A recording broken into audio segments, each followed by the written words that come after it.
right. Welcome, everybody, to Life is Like Fiction Live. I'm Jaime Buckley, and I'm here with my son, Evan, and... We're ready to have some fun? Yeah. It's been a heck of a day. We've got some things to talk about for certain. Oh, I need to make sure that my phone's turned off, or at least turned down so we don't hear it. I think even though we'll have to explain it a few times throughout the course of this podcast, you'll have to... we should start with the death of a beard. Oh. So I wake up this morning, and those of you who have been watching the show, you know, I've had this massive beard here for a while. I had a goal. I wanted to see if I could grow a beard and to qualify as Santa Claus here at the end of the year. And I'm not saying that I'm not going to do that. I just got to the point, especially with the challenges that we have right now in our lives, you know, trying to earn enough money to save our house and work backing up. I was so stressed, and then trying to make some serious health changes. And frankly, I was just feeling old. I was feeling old and tired and gross. And, you know, I think you look kinder without the beard? Huh. But here's the funny thing. So, you know, everyone's encouraging. Softer. Maybe that's the word. Softer. Everyone's been encouraging about, you know, oh no, don't shave off the beard. Don't shave off the beard. And I'm like, okay. But I woke up this morning for the first time. Yeah, I know, Jared. But here's the thing is I woke up and I realized when I'm doing something for everyone else and not myself, it's usually the wrong reason. So I know I can grow a beard, I can grow it back, I can start growing it months before Christmas, and I can do that. But I just didn't want to feel old anymore, especially with all the health stuff that I'm doing. I would prefer if you just went full on like handlebar mustache. No. Like I would like to see you shave this, and shave the sides, and then just kind of let it grow out nice. No. Villain of the West. Because I don't sing, and I don't smoke cigarettes, and I'm not gonna wear a 6-shooter on your belt. No, I'm not gonna wear a 6-shooter on my belt. High heels, aka cowboy boots. We're not gonna get into that discussion. We're gonna make some people angry. So anyway, so I got up and I shaved it off. But here's the thing. Here's what made me happy is that as soon as stick myself with one of those spurs, I'd be trying to itch the inside of my leg and just slice it up. What I love though is that I come out because I buy the sharp ones.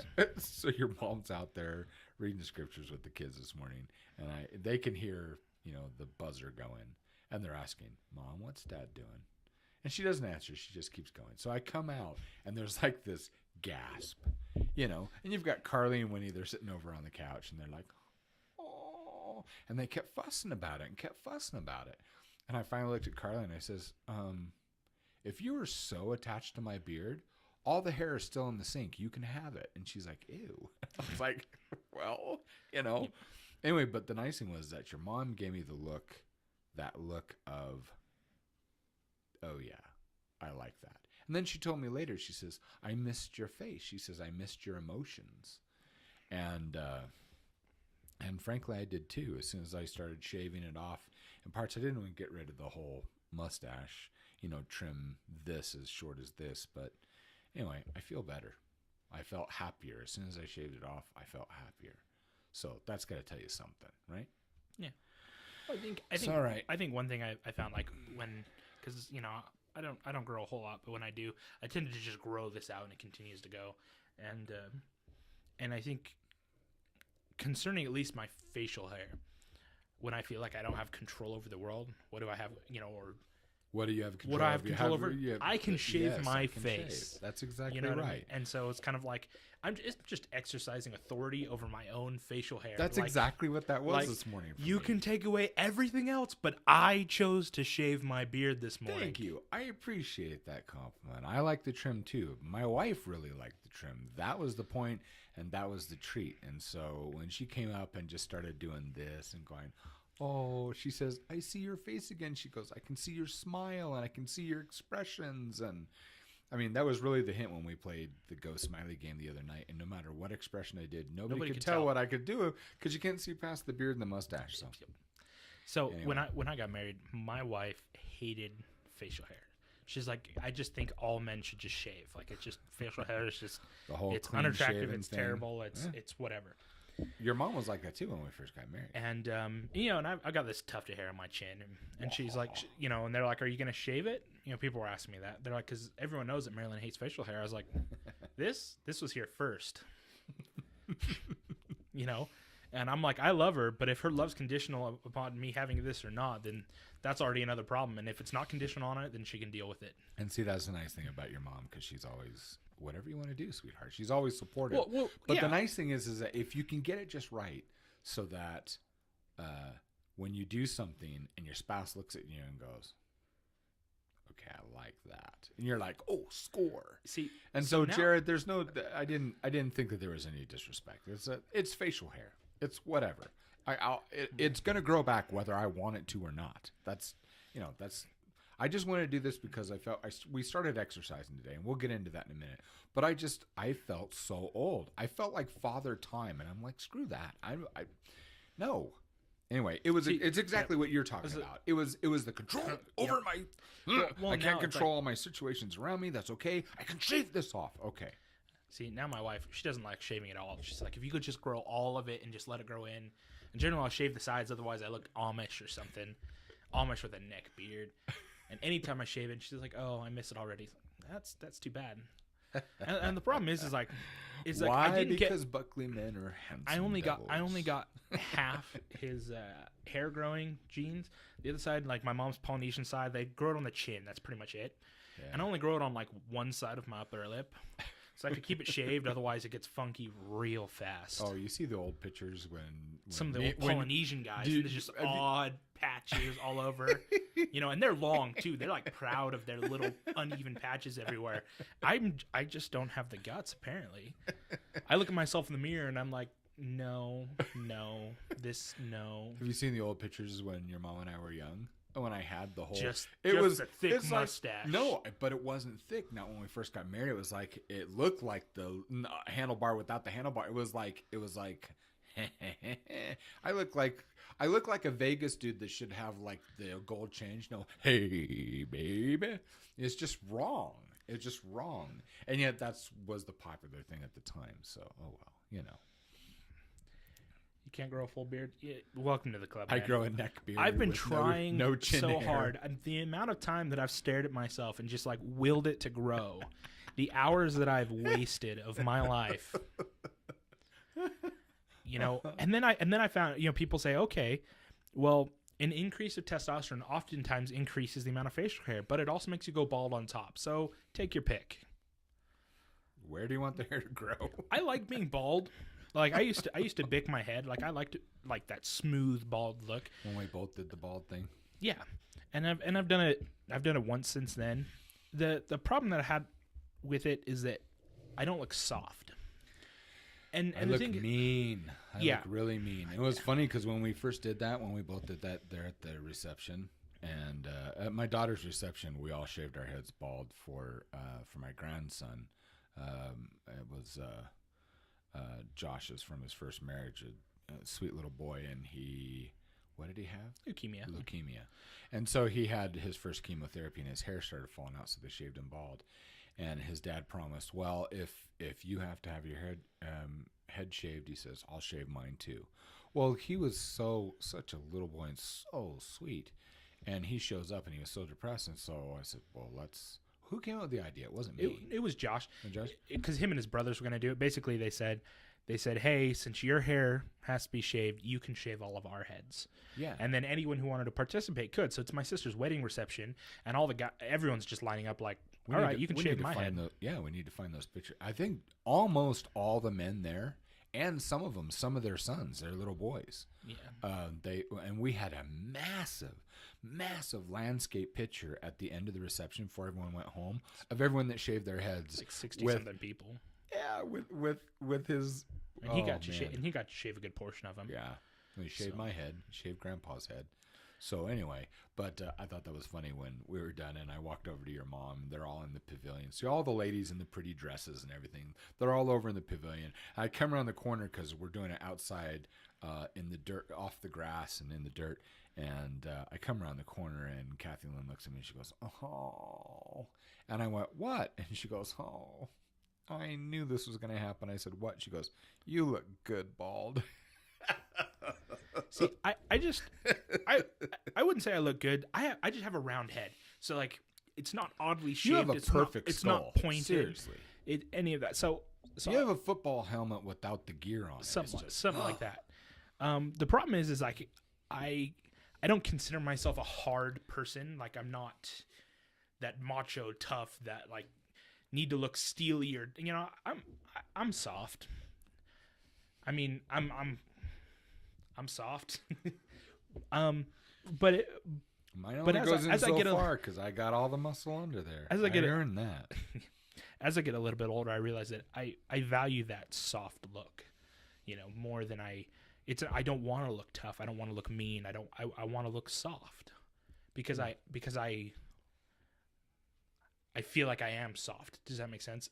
When I play with my kids or when I'm with my wife, I mean, obviously there are times where you need to be tough or you need to be strong, or but like I prefer to look soft, and I think that it's easier to do that with hair than without hair. I go back and forth. Oh, I think I'm gonna need to close that door. All right. Before my daughter finds us. Yeah. Anyway, so well, for me, it's I don't know. It depends on the time. I don't know. It depends on the phases of my life. I mean, that was the perfect time when we did the head shaving thing because we were all in a good place, but no, I didn't feel soft. I was dealing with a lot of crap, and so. But it's funny because being bald, when I get upset, it's like without doing anything different, you get scary. Well, it's like at that time, well, I was 100 pounds lighter. I was working construction. I was generally, jeans and boots and, holes in them, kind of a raggy shirt. I was carrying around a saw, and I have my little goatee, and I was bald. And I was always out there in the sun. I was working. I was like, yeah, I kind of like that persona. I'd like, you'd walk into a gas station, people would just kind of move out of your way. They were intimidated, and I was kind of like, haha. And then now that I'm a dad, I was just like, I just don't care to be that way. Like, it's funny. It's not the intimidation, but I guess it's a side part. I remember walking in, and there was a guy who was being really rude to the ladies in front of him. And I came in, and he was just getting a drink from the soda fountain. He comes over, he gets in line to pay for gas and the stuff that he's got. And he's really snapping at these ladies, and you can tell he doesn't know them. He's just a rude man. Anyway, and we were about the same height, but it's when I had the bald head, and I still had the full beard and mustache, and I was wearing my leather jacket, and I stood there, and I'm just thinking to myself, what a freaking jerk. Apparently it showed on my face, because I'm like, brows are down, and he's like, yeah, and he turns around and kind of goes like this, and he goes, and he just goes, oh, sorry, man. And he was like quiet the rest of the time, paid for it, and got the crap out of there. See, I'm okay with situations. I've shaved my head twice since that. I was working at the shop both times. The first time that I did it, I shaved it because I hadn't married Marilyn yet, and I just wanted to go for shock. Okay. And for kicks and giggles, right? Yeah. And I figured, I'm going to keep it this way throughout the summer. There was another employee there where we kind of butt heads a little bit. Mostly I butt his head because he was too close. I don't know. He weirded me out. I'm not going to say his name. Anyway, at one point he comes up behind me, he puts his hands on my head, and he goes, oh, you're handsome when you're bald. I was like, and I'm growing my hair back. Oh. The second time. I could see Reed coming up and do that to you, though. Yeah. Not a 25-year-old 6'1". No, still looks like he's going through puberty with the acne. Reed's our is my wonderful autistic nephew. He's a beautiful child, and he's just so sweet. He's a lot of fun too. Yeah.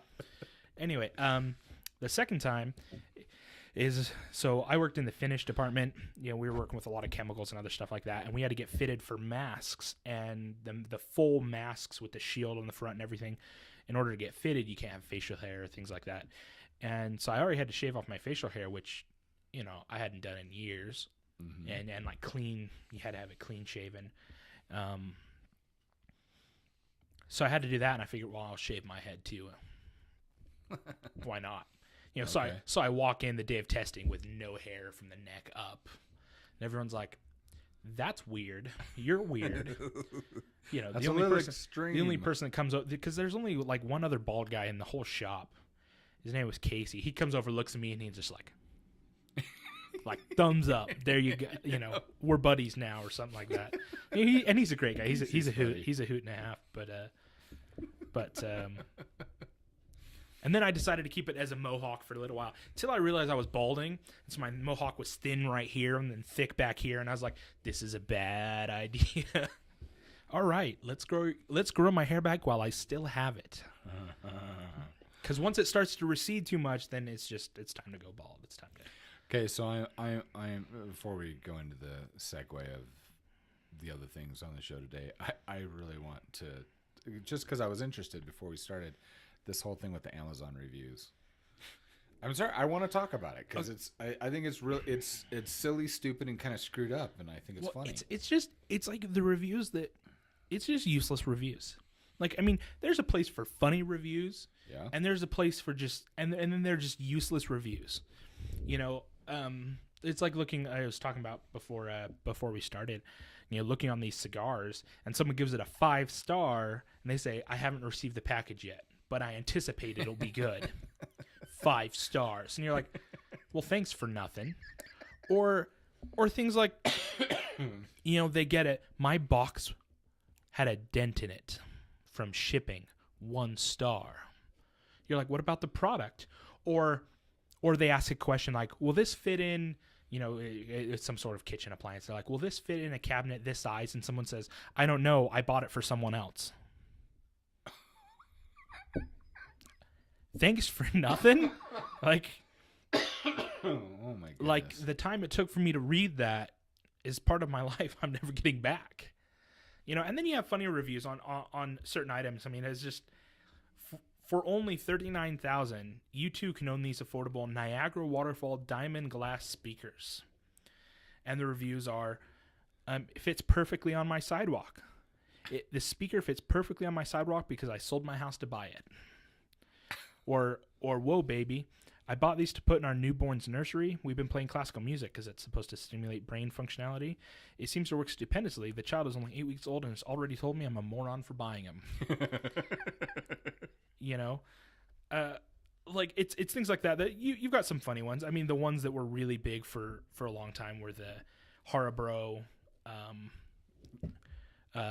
sugarless the gummy bears. Yeah, because they had like diarrhea. this chemical grade laxative in it.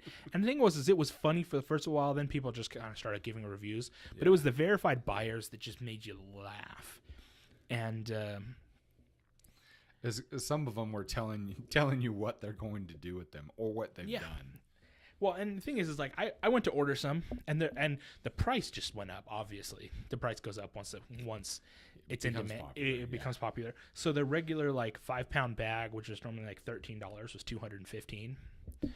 Anyway, well, we had a couple guys at the shop that were all going to pitch in. We were going to buy some, then leave the bowl, like put them in a bowl and leave it in the break room. Yeah.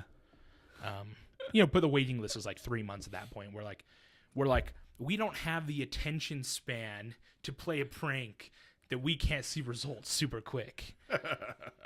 You know, and then there are other things like you know, crafting with cat hair books. Ew. With the help of this book, my serious? wife has made all the Christmas gifts for our friends and family. She's made 4 pairs of socks, 2 scarves, hats, toaster, slippers, winter jacket, and carpeted the family room.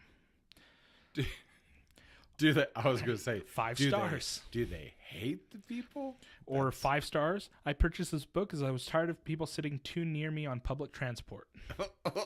By putting that on their lap, people are like, I don't want to sit next to you. I wouldn't either.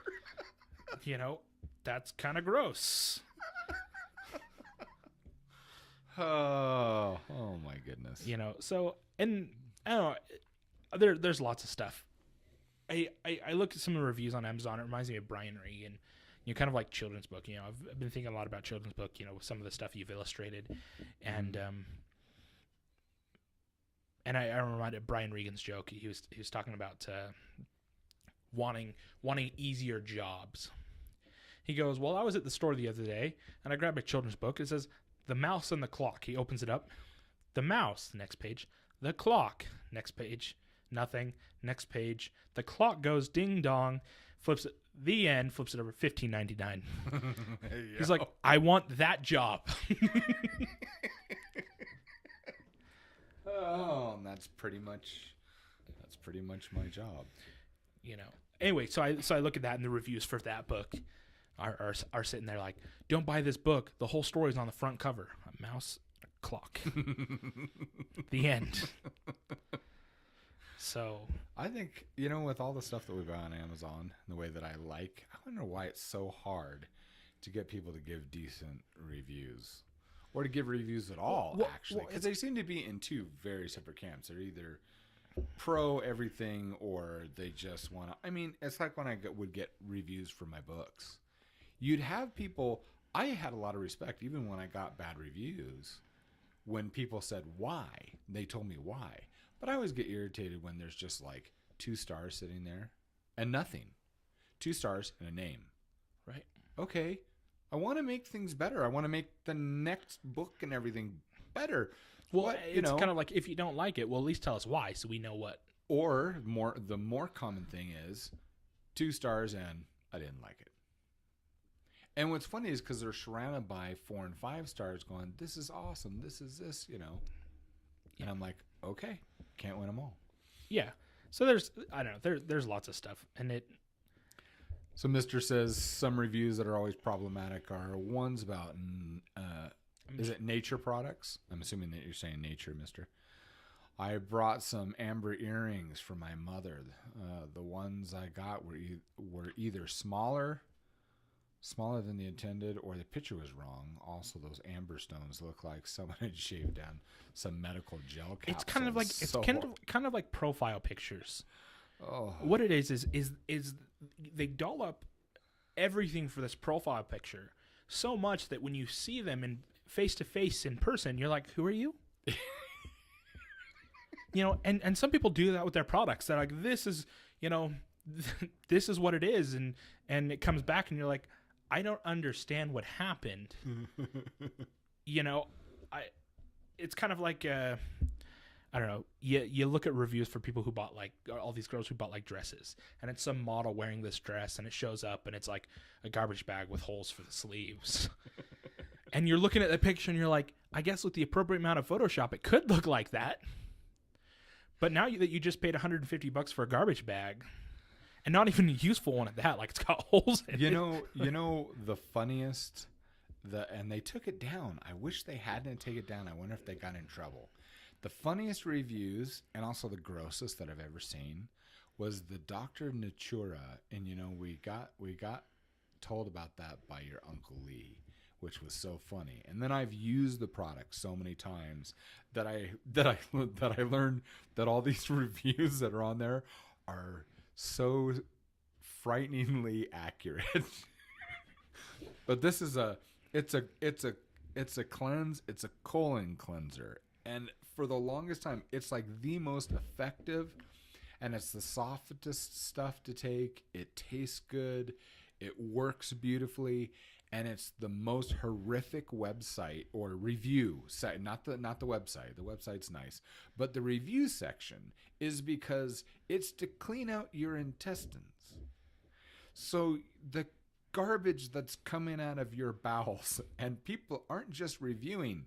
There are pictures and movies. When you go to the review section of their website, where it used to be, there was, and my brother-in-law showed me this. He goes, this is so hilarious and so disgusting, but you got to see this. You go there, and people are pulling their stool out of the toilet and putting it on there and showing. They're measuring it. They're showing what's coming out. And I'm like, oh, my goodness. Yeah, it sounds like a really crappy situation. Good one, Jared. Yep. Also, So- since they were clear, normally a good feature for an amber, they lacked the interesting features, so I gave them a 3 stars and listed my causes because the delivery, packaging, and such were still all good, but it's I guess nature 3 project. stars. You're a generous know. person. Yeah. So now that we're talking agree. about crappy situations, it's April. You know, we've already passed April 1st, April Fool's Yeah. Day. Oh, we should have done a show. That would have been Yeah. nice. So I was never much for like doing stuff on April Fool's Day because everyone was expecting it. Yeah. But I remember I was over at my cousin's house, the Bradshaws, Mm-hmm. my Aunt Corey and my Uncle Lee's house. And they had a bunch of boys, so I got along well with them. But then we were all hanging out. We were just going to sleep on the trampoline. We were just having a week. Yeah. They also had a bunch of the girls over. So they had Cecily there. They had Faith and Olivia, all that. Okay. And while we were outside, what they did is for April Fool's, they changed all the doorknobs around on all the bathrooms so it locks from the outside. Uh-huh. They like took all of his boxers and put them on his stuffed animals, turned around so the tails came through the front. They just did just a whole bunch of stuff all over Delaney's stuff. Irritated, he walks in and he's like, I can't stay in the bathroom because they lock me in there. They keep opening the door, things like that. Anyway, and he goes, but it's now that they've done that to the bathrooms and they've hit all the screwdrivers and they thought they were so funny, whatever. He had bought, this chemical grade laxative. So he says, we're going to have chocolate chip pancakes. And they're like, haha, well, we're still going to eat with you guys. We're like, okay. And so he goes, here, chocolate chips for yours, Evan. Don't eat these. Anyway, so now you have these girls fighting for the bathroom. They can't lock it. They can't. Anyway, and the whole day, and they're like, you ruined the whole day. I can't believe that you would, I remember Uncle Lee coming home and like every bathroom in the house was taken. He's looking around like, this is why we don't have girls, Corey. This is, every bathroom is taken. It's Delaney's fault. No, Delaney's fault. Anyway, and I remember just the instructions. They're like one tablet. You're only supposed to have one over like a 24-hour period. And he put like 24 in the batch and just fed them to a bunch of teenage girls. And Oh, yeah. I'm not willing to tempt fate that way. I'm just not. Especially since I have 8 daughters. Yeah, it's not going to happen there. Hello, Mother Wolf. Jamie has moved on from his mountain man look a little bit. You missed a story here in the beginning of the show, but basically I just was really feeling old. So I just decided, hey, I wanted to feel better, and since I can't control a lot of the situations around me, I can control my facial hair. So it yielded to my scissors this morning. all but this one hair just right there at the front of his mustache. I've got a few. And I find them as I go. So on some April 1st, I was a brat. I once put a teaspoon of salt in my mother's coffee. That day, I learned that my mother puts far too much sugar substitute into her coffee. She didn't taste any of that. That's so bad. My grandfather tried to pull a laxative prank on me and forgot about it and ate the brownies himself. That's awesome. Yep. Oh. There are lots of pranks that have been backfired. Like, it's just a simple prank. You jump out and scare somebody. Like, my grandma was grabbing a can from the cupboard, and I jump out and scare her, and she just get clobbered with the can. And normally you'd expect a little bit of mercy or something from your grandma. And she looks at you like, you deserve that. I did, but that's just the way that it is. I'm tired. Let's talk why. Are you feeling tired? I'm exhausted now. I think after, oh gosh. All right. So I got to tell you guys what I'm doing. So if you go to jamiebuckley.com or if you go on Facebook, you can find me Jamie's Last Stand. It's a public community thing. It's because I decided I wanted to make a change in my life. I wanted to start getting my health back. In 2004, Nick Cage. In 2004, my mom died. She died in a car accident. And my little niece died, one of my sister's twins. They were in a car accident. And luckily, one of the twins and my sister survived, and they're still alive, and we're grateful for that. Well, my mom died, and I just gave up. My mom was like the center of my universe, and I just gave up. And I just haven't given a crap about my health since then. Well, I've hear this whole situation with our house, and I wanted to make some serious changes, because we're actually having some really positive things happen here. I mean, we're making good progress with business. We're doing well here on Twitch. We like doing this show.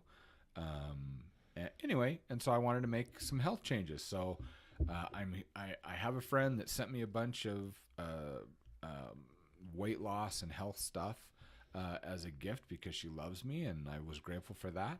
And I said, well, if I'm going through this, I want to be there for other people.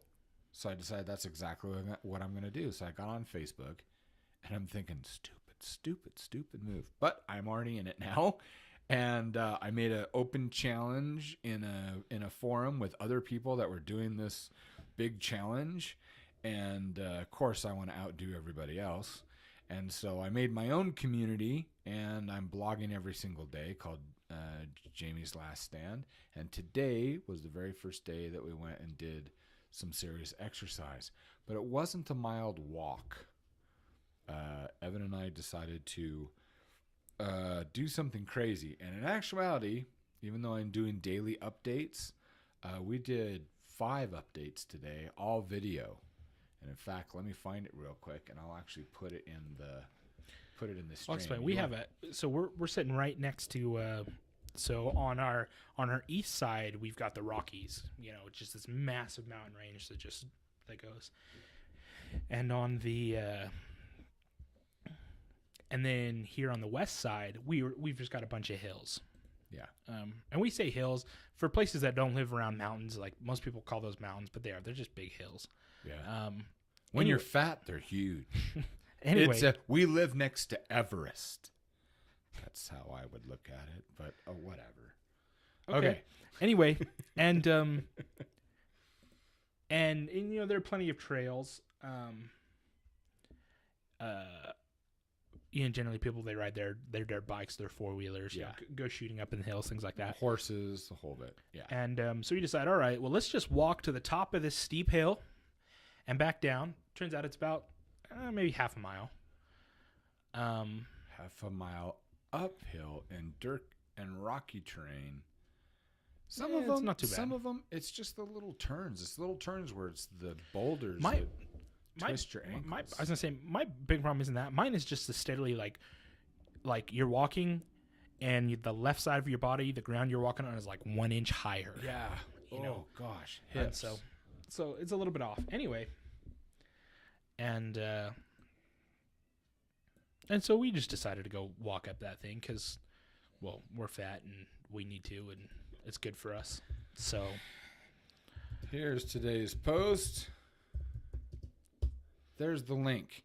There's like 4 or 5 videos on there as well, so you can see what we did. And yes, moving all the furniture to the right by 1 inch. I read a lot of stories about people doing that. Always got a kick out of it. I've never done it because I'm way too lazy. I would be like a psychological thief. I'd break into people's houses and not steal anything, just arrange the furniture and then leave. See, for people that have to walk around in the dark, like moving their coffee tables or something like that, just a little bit, or going to the kitchen table and pulling the chairs out just a little bit. It was like I'm one of those people because with us, we know where everything is in our house. The main areas of the house. I like pranks, like replacing all the pictures with another family. Stock photos, things like that. It's something that they walk into a room and your mother looks around like something's off, but I don't know what it is. And she finally sees a picture and then goes wild because then she realizes all the pictures are off, and the panic is, it's funny. Okay, so Mister, you put that link up with Imgur. But here's the thing. Okay, so I'm gonna click this up for Evan so you can see this here. So they say this is a Clippy prank, but hi, I'm Clippy, your office assistant. I thought you should know today is Tuesday. How is that a prank? Oh, I didn't scroll down. What's this? So you've got... There's just a crap ton of them. Yeah, it's just, don't forget by April Fool's Day is on Wednesday, not Tuesday this year. Clippy. But what does he do? I mean, our Clippy our army. Dentist. I could see if they're everywhere. That could be annoying. There's another one. You guys? I don't know how widespread the terribleness is of those stupid marshmallow ducks for Easter Sunday. Those marshmallow peeps, whatever. Oh yeah. Well, we had a dentist, and a bunch of people just in the community wanted to prank him really bad. So Sunday morning, Easter Sunday, they bought something like $200 worth of them, and they put them on toothpicks and just covered his front yard. Oh. In teeth rotting marshmallow peeps. Kind of like, well, there you go. Yeah, just for you. You put them everywhere. The thing is, if Clippy is active, he literally comes up every 10 seconds or so. Huh. Okay. I guess I've never had something that's annoyed me like that. So that being said, one time at work, somebody decided to put googly eyes on everything, and every time we were taking them down, we'd find them in other places. And it was funny for the first 20 minutes. After that, it's like, okay, you've got to stop. This has got to stop. I've never, I don't know.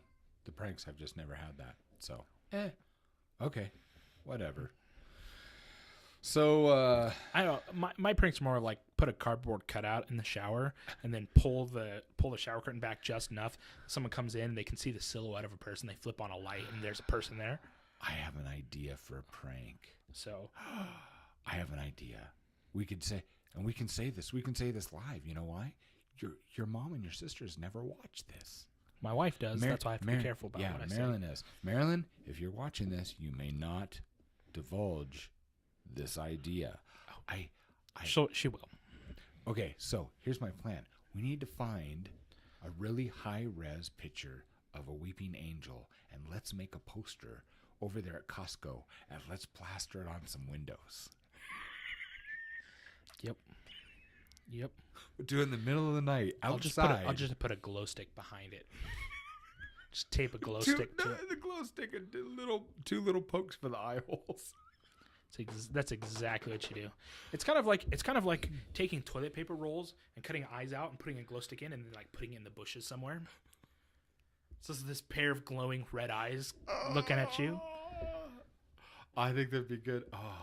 And you don't do it around Halloween because everyone expects it on Halloween. They're not expecting like the 4th of July or Valentine's Day to be walking down this romantic, and then there's just this walk down the neighborhood and they see these eyes poking out from a bush. Then you know who loves you because when he sprints, kicks you in the side of the leg and sprints. Because you don't have to be the quickest. You just have to be quicker than the last person. So taking that and the last review, they're talking about this 38 special handgun. It's very small. It's supposed to be like you don't need a holster. Just remember who we're talking pocket. to. I don't want to have a Second Amendment. I know. We're not going to have that talk. But people were talking about what caliber would stop a bear or a cougar or something like that. And he says, well, here I have this gun, and he says, and it saved my life from a bear. He says, I was out hiking, bear comes up. He says, I pull out this little 38 special. He says, and it only took one shot to my girlfriend's knee, and I was able to get away, and the bear didn't chase me. Oh, 5 stars. Just like.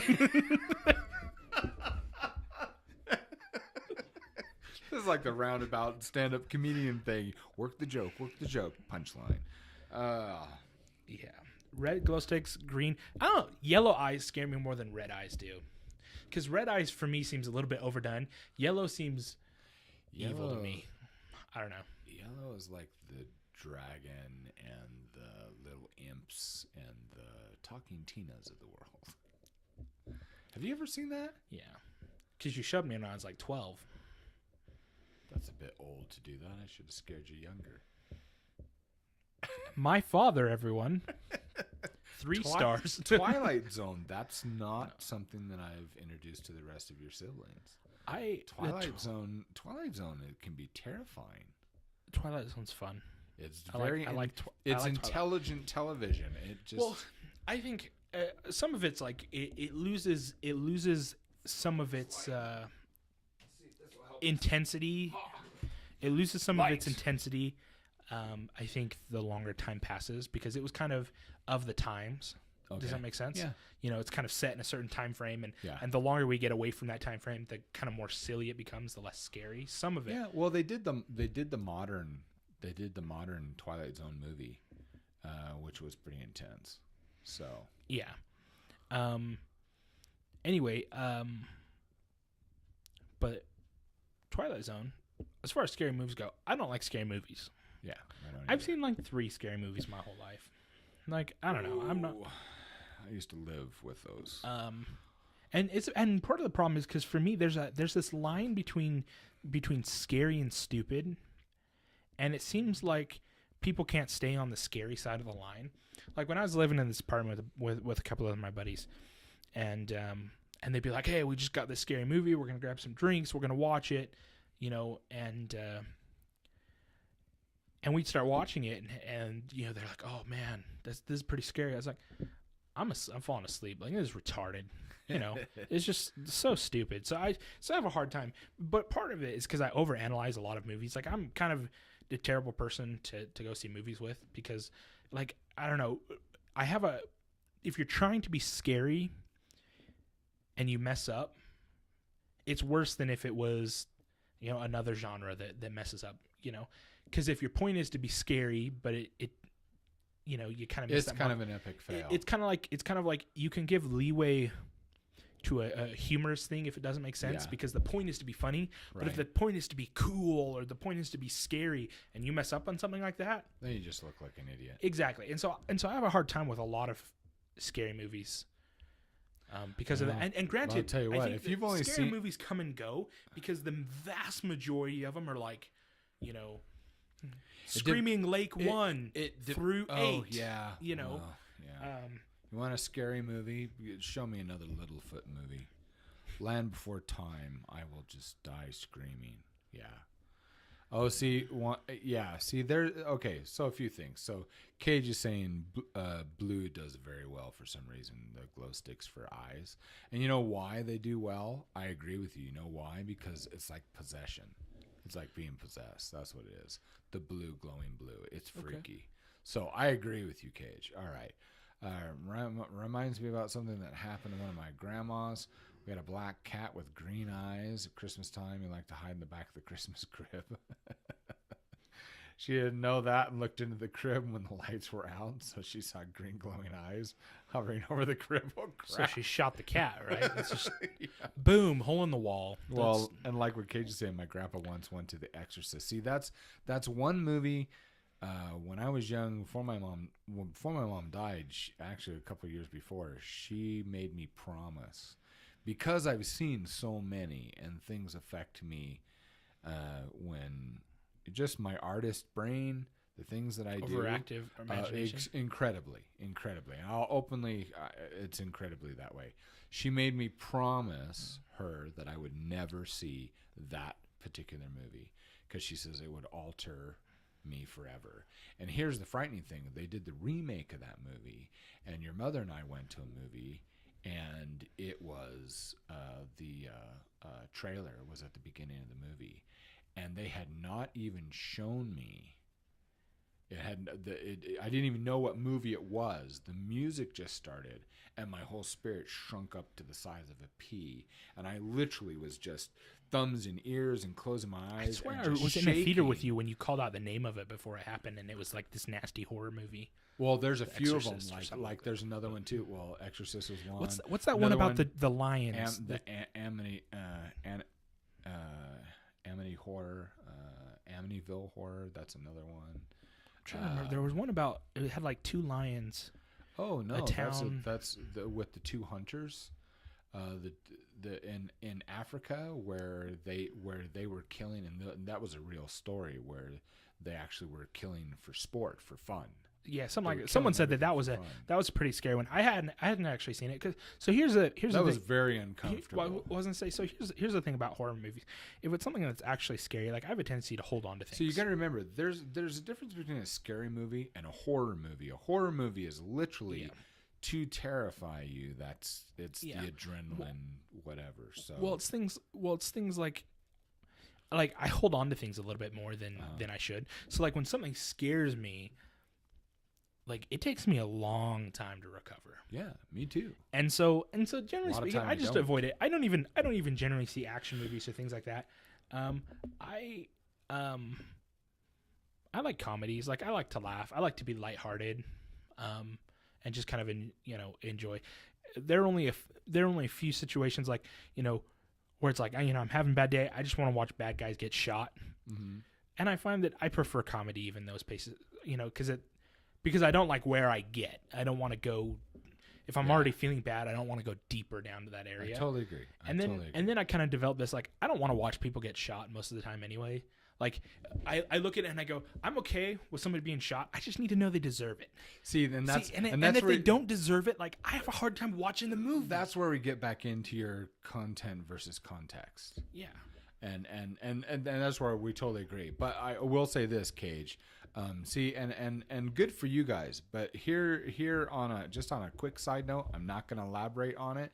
Reason why that movie would affect me so badly if I saw it is because I've been in that situation. I have participated in and helped with an exorcism. So we're just going to leave it at that. And so this isn't all hoopla garbage crap. And so those are the things that terrify me, like ghost stories when they're really well done, like The Ghost Story.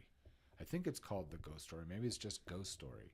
It's the one where the little ball comes down the stairs, and it's a little kid that had been drowned in a tub, but it's haunted in the house.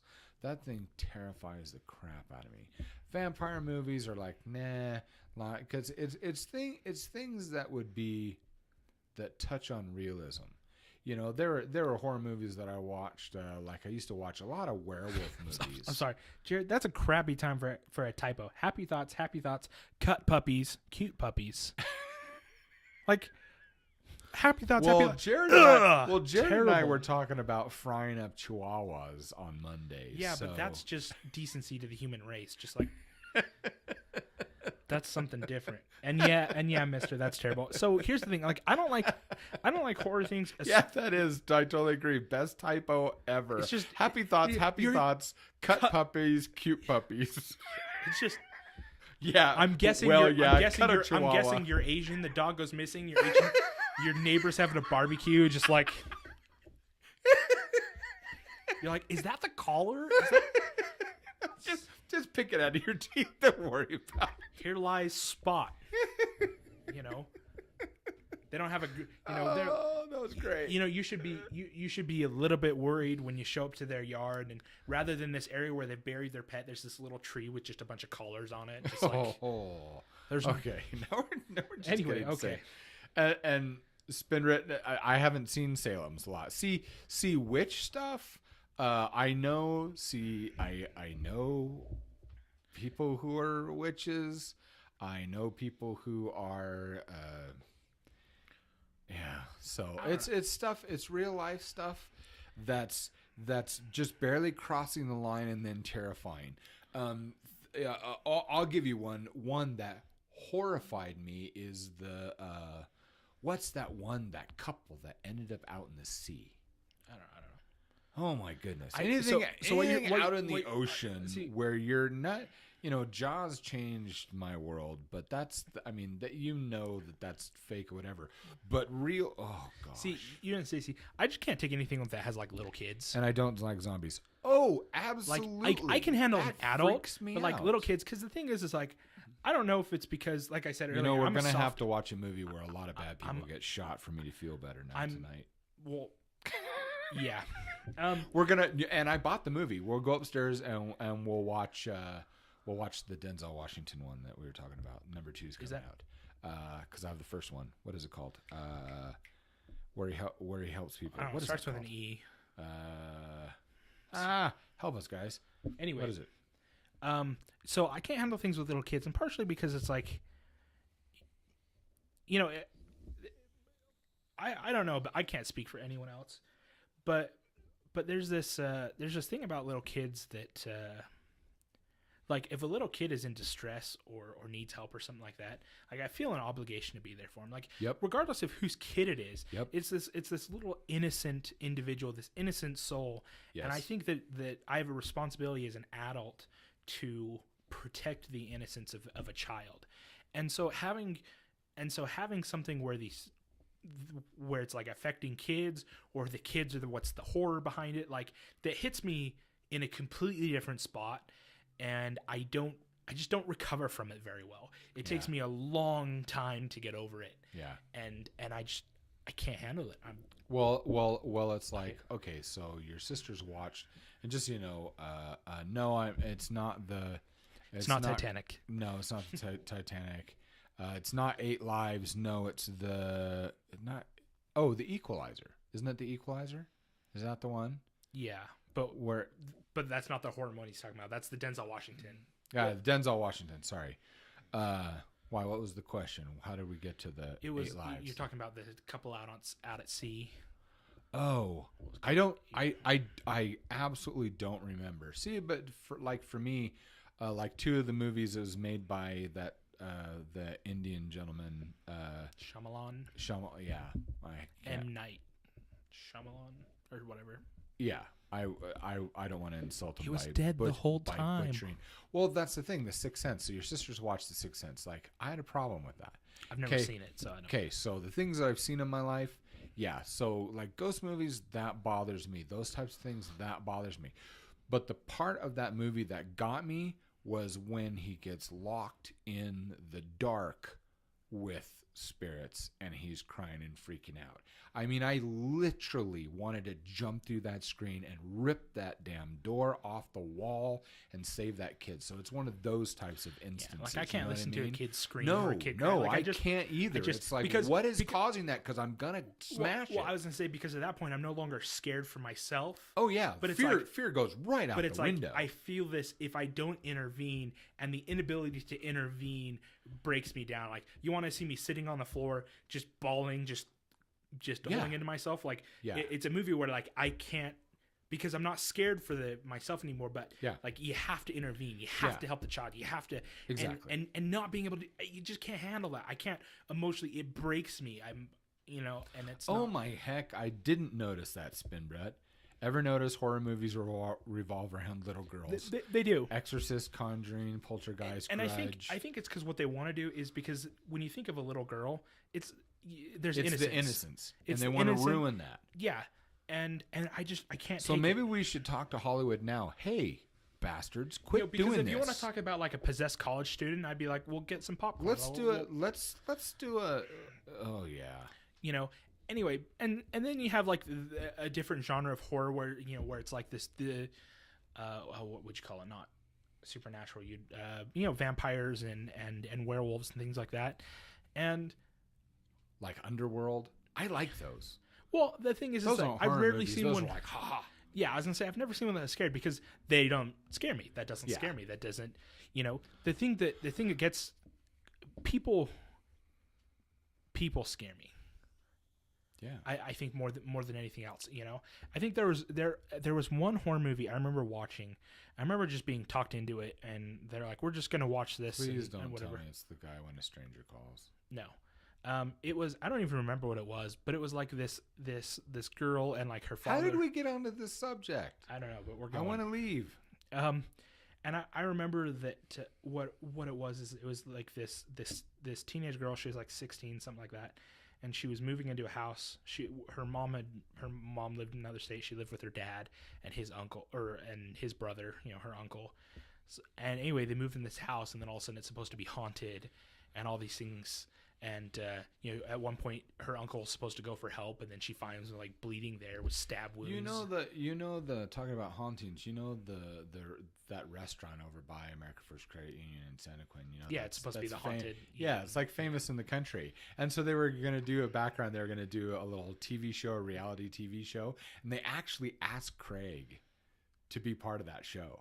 Craig was telling me about that. A friend of ours on this. Anyway, and I was like, "Were you going to do that?" He goes, "Yeah, I thought that would be fun." I was like, "Dude, you're insane." No. And that's haunted? Yeah. Why is it still a restaurant? He says, "Well, because it happens at night, not during the day when they do business." Yeah, whatever. Okay. Yo quiero Taco Bell. Okay. Well, anyway, go back to this. Anyway, and the thing about this movie is she had a couple of people show up and try to help, things like that. Anyway, what it turned out being is that, you know, she was finding family members dismembered and stabbed and just all this, and this really intense, and she's hiding, and the next thing she knows, she goes out and that's not just horror, that's gore. gore. Her dad's bleeding, and he's looking at her like, See, but then you find out that she's the one doing it, that she's blacking out, and it's because they've been abusing her. She's been all sorts of stuff, and so she's in this defensive mode that she's scared because she doesn't remember it, but when they come at her, she attacks them, and I'm kind of like, okay, well, that's not okay. Well, that's not a horror. That's a okay. Then well, okay. Well, if you made this. if you were trying to abuse her and she stabbed you, then that's on you. So I'm not. There's all of a sudden there's no fear. There's no this. I'm like. Then it's like, oh, that's why. Okay, she's so doing someone it. call the cops. This is a trigger reaction. You know, take okay. Yeah. All right. Anyway, see, we're kind of plain and simple that way. It's you know, be nice to your family, be nice to your kids, be nice to people. Yeah, and so I was kind of like, oh, well, I guess that's not scary. But most of the things, like, they were just stupid things, and I will say that, like, it also depends on your frame of mind, because some things are way scarier if you're high or drunk. Like, I won't say his name, but he was visiting with us. He was a friend of ours. He's visiting with us while we were watching. While we were living in that apartment, we decided, it was just the middle of the day, we just decided to watch Willy Wonka. Well, when you're high, Willy Wonka apparently scares you really bad. At least for him. It scared him really bad. And Didn't for me. And we were watching the old one. And the old one has, I don't know, the old one scared me. And I can't watch the old one for Really? one reason. Why? Well, two reasons. It's one of the best movies in the world. The kid gets stuck in the tube. I'm so claustrophobic that I panic. Okay, I can't argue that point. That I was gonna say, thinking about it. I do that. I watch Panic. that and I go, but then it's done. You know. Yeah. And it's kind of funny the things that scare us and the things that don't. You know, it's kind of like if you've ever been in a social confrontation where it looks like something is going to get violent or something's going to get mean, and you know, your fear fades. No, the boat ride on Charlie and the Chocolate Factory is not freaky. That's funny. I never understood why it was freaky, but only because my dad loved it so much. Anyway, but to the point, you know, I think it's funny. I think he was freaky the way he was acting, but Anyway, I just like Gene Wilder, but it's funny what things scare us and what things don't. Like I said, like social confrontations, you know, where you feel like something's going to take a bad turn or something's going to do, and you feel yourself, you know, something changes in you, and you're like, okay, I'm ready. I'm not scared. I'm just ready. Right. You know, but then you have things like, I needed to get an MRI on my spine after an injury at work. And I needed to have the open one where I could have my hands free, because here I was like, you know, I've had situations, you know, even with, you know, my in-laws, you know, before my in-laws, like, you know, I'll put the shotgun in your belly and I'll pull the trigger. And it's like my fear fades. Now I'm just mad. Now something's going to happen. If it's going to happen, it's going to happen. But then I had to go into an MRI machine, and I'm screaming and hollering at the guy, and he pulls it out. Just my head's inside. Oh. And I flip off the table, and I lay on the ground, and I'm sobbing like a child, just like, please don't put me in a tube. Please don't confine me in that space. Remember, that happened with me too. When you and I were both getting measured for that, and she's like, all right, well, let's try to put you in there. And I was like, I go in, and literally I'm folding my arms over like this, and then she's pushing on the tray to put me in that machine, and I'm like, pull me out. She's like, we hadn't even got you all the way in there. Yeah, you ain't gonna, woman. Well, that's the thing, is they're like, no, it's okay. You know, most people, you know, at least the one that I went to, they said most men that get in this, like, they have to, you know, kind of squeeze their shoulders in. You know, she says it's you know, for women it's a little bit more, sometimes they have trouble with their hips and some of their legs. Yeah, they said because it's supposed to be a tight fit. But the thing is you're putting me in a position that I can't get out of. I can't get up. I can't move. I'm at someone else's. I can't take that. Yeah. And so Charlie and the Chocolate Factory scares me because that kid in that tube, that scares me. That scares me more than physical violence or anything that I have a chance against. Yeah, but here is also a thing too. Can't we relate that to life? I mean, look, we're saying life is like fiction, but it's true. This is why there was so much stress with us, like losing this house.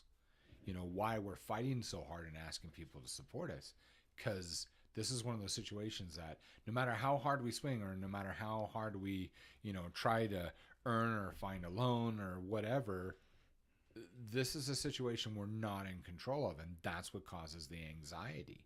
Yeah. So it's a similar thing. It's the same process. It's a similar thing. Exactly. So I wanted to go back to Spin Brett. Slasher movies like Friday the 13th, Nightmare on Elm Street are kind of comical. I agree. I didn't have a problem with those. Nightmare on Elm Street, I thought he was just, I don't know, I thought it was wacko.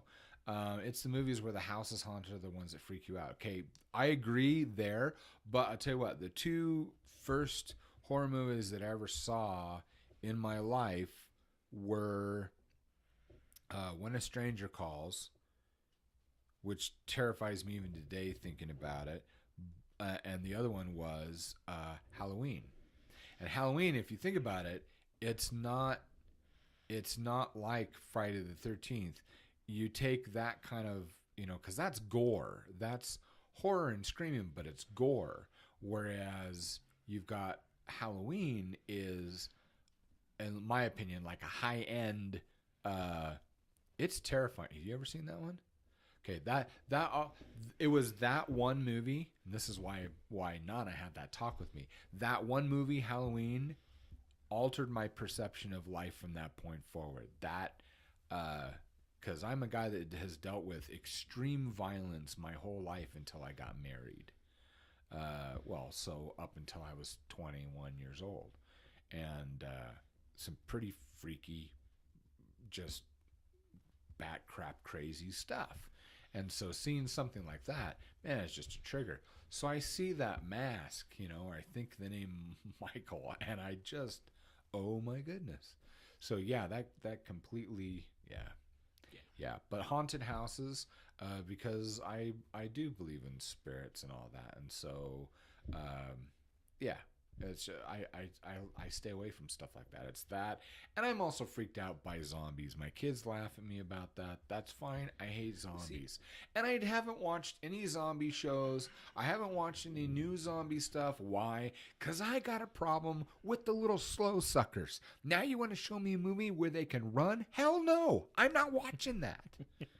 I had a problem just getting away from them when they were slow. See, I don't mind movies that startle you or they have scary parts. Like I said, it's the horror ones that I have a problem with.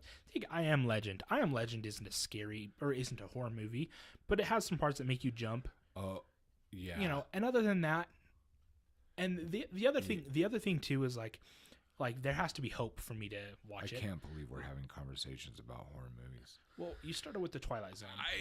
But it's not a horror. That freaks out. And none of that Spin Brett's totally right here. So he says, Halloween is amazing. I know this is going out on the edge, but I think the music was so good. No, it wasn't so good. It was terrifying. You are right. You are spot on. I hear that music. It doesn't matter. I hear that music or something like that music. You want to talk about horror? I'm telling you, there are yellow and brown stains in my pants. I am looking around and I'm running. You want to wide open spaces. Thank you very much. You want to talk about horror music? The combat music from Ark. What? The combat music from Ark when you enter combat. I have never noticed that. So when you play Ark, like the Ark where you're the doing video game. Okay. Yeah, it's not that the music is terrifying. It means that there's a dinosaur coming after you, and you don't know when it's going to get to you. You know it's on to you, but you're just running now. I didn't know that. So the first couple, I don't know, for anyone, because I'm changing the subject. For anyone who's played Ark, I recommend the game, and if anyone has an Xbox and they want to play, we should totally play. I guess I have it on PC too. And I'm with you, Jared. Okay, we're changing. Let's follow Evan's lead. Let's change here. But the game, once you understand the game and get to a certain point, the game's really manageable. But it has Liar! it has one of no, the it's not. I have never gotten past the underwear stage. I see you guys have buildings and pets, and I'm like, what the crap? And it takes a long time to get there. You have to understand what you're doing. So going in new, any game, like they've got the combat music for once combat starts or what. This is like a high level version of Don't Starve. And guess what? I starve all the time. I was having such an issue with it. Anyway. But when I was first playing, so one of the things I hate the most are snakes, right? Well, I'm going through Ark, and for some reason, my character's stuck in this swamp area where there are Titan boas. And they rear up, and the mouth opens up, and, like, I peed myself. It's the way it goes. Like, I saw it. I dropped the paddle. I was like, game over. I'm done. I've woken, okay, I'm so scared of snakes. I woke Marilyn up the other night. I love the difference between us. You're scared of snakes, and yet when I see a snake, there's two things I think of. Number one priority is I don't want to get bit. Number two, always the second thing that goes through my mind is that is food. See, I don't mind eating snake, and I even like eating snake. I have an issue, like, they scare me, and then they scare me so bad. And I think part of it is kind of like that you want a chance against something. Well, if something's venomous, like it bites you and that's it. Yeah, like, that's my first thing that always. I'd rather chance against a cougar or something. Something that's. And the thing is, and people can say, well, sometimes they're dry bites, and not all snakes are venomous. Irrelevant. I'm a scaredy cat. I'm okay. They scare me. They scare me so badly. So like, I was watching Kill Bill for the first time the other night. I'm laying in bed watching it, and the guy's got the money. And he pulls the money up, and then the snake comes out, the black mamba, and I scream, drop the F word. The iPad hits me in the face. I'm in bed. It's like 2:00 in the morning. I wake up my wife because I get up, and I'm like, oh, I hate everything. I can't sleep. The lights have to be on. Like, I'm going to go sit in the living room. The lights are going on. I'm going to watch a comedy. Like, I'm looking around the floor like, screw this and everything here. Like, I was so mad and worked up. Like, I did not sleep. It's 2:00 in the morning. I was like, no, done. I cannot take this. They should have given me warning that a snake was going to jump out. I'm not okay with this. Do you see why I was laughing though? My story, for everyone here has not heard the story, quick story, side thing about Kill Bill. So the part where the main character, the main woman, she goes into, and I don't remember what building it was, but it was against. You better suppress that, Mr. Ward. It was suppress that need. It was like like against 40 ninja. Yakuza, whoever they were. Anyway, so she goes in there, she chops off the arm of the lawyer. And the blood's spurting out and everything. That battle had to last, 15 minutes, 20 minutes, something like that? It's long. She's going through the whole thing. You're like, and then they're all dead, and she comes back, and the lawyer is still perfectly conscious, not white. And I know the movie is intentionally as a mockery, but still she's there, and it's still, the blood is squirting out her arm. And I was there on opening night in the theater with Chase Hess, and I burst out laughing. I mean, hysterical laughter. And only my voice in the theater. And someone from way in the back, because we're in the front row, the back of the front row looking up, I'm laughing to tears. So, you sick bastard. And I stood up, turned around, pointed into the light and says, hey, human body doesn't even have that much blood. Shut up. And I turned around, I sat down. And of course, Chase is like, I don't know this person. I don't know him. So But do you see why I laughed? It's see, I think okay. So let me talk about snakes. So banana here in Utah, we have plenty of rattlesnakes, right? There's plenty of rattlesnakes. Do we? Okay. Which, by the way, the best way to get rid of a snake population is bring in skunks. They're weasels. They eat snakes, and they clear out snakes better than any other way. Really? Yeah, and generally speaking, like, you want snakes in your area because they take care of other rodents and other things like that. Like, snakes are good for the environment. They're good to have in the wild. They're good. They help. Can we just have like a bunch of king snakes and gopher snakes and not have poisonous? Yeah. Okay. You get anyway. So, let's rewind a few years. I'm 16. I've just been kicked out of the house because both my parents are gone. And I made a joke to my older sister that she did not appreciate, and so she kicked me out of the house. I told her she was going to make a sweaty trucker happy someday. she married a trucker. I'm just going to get that out there. Premonition.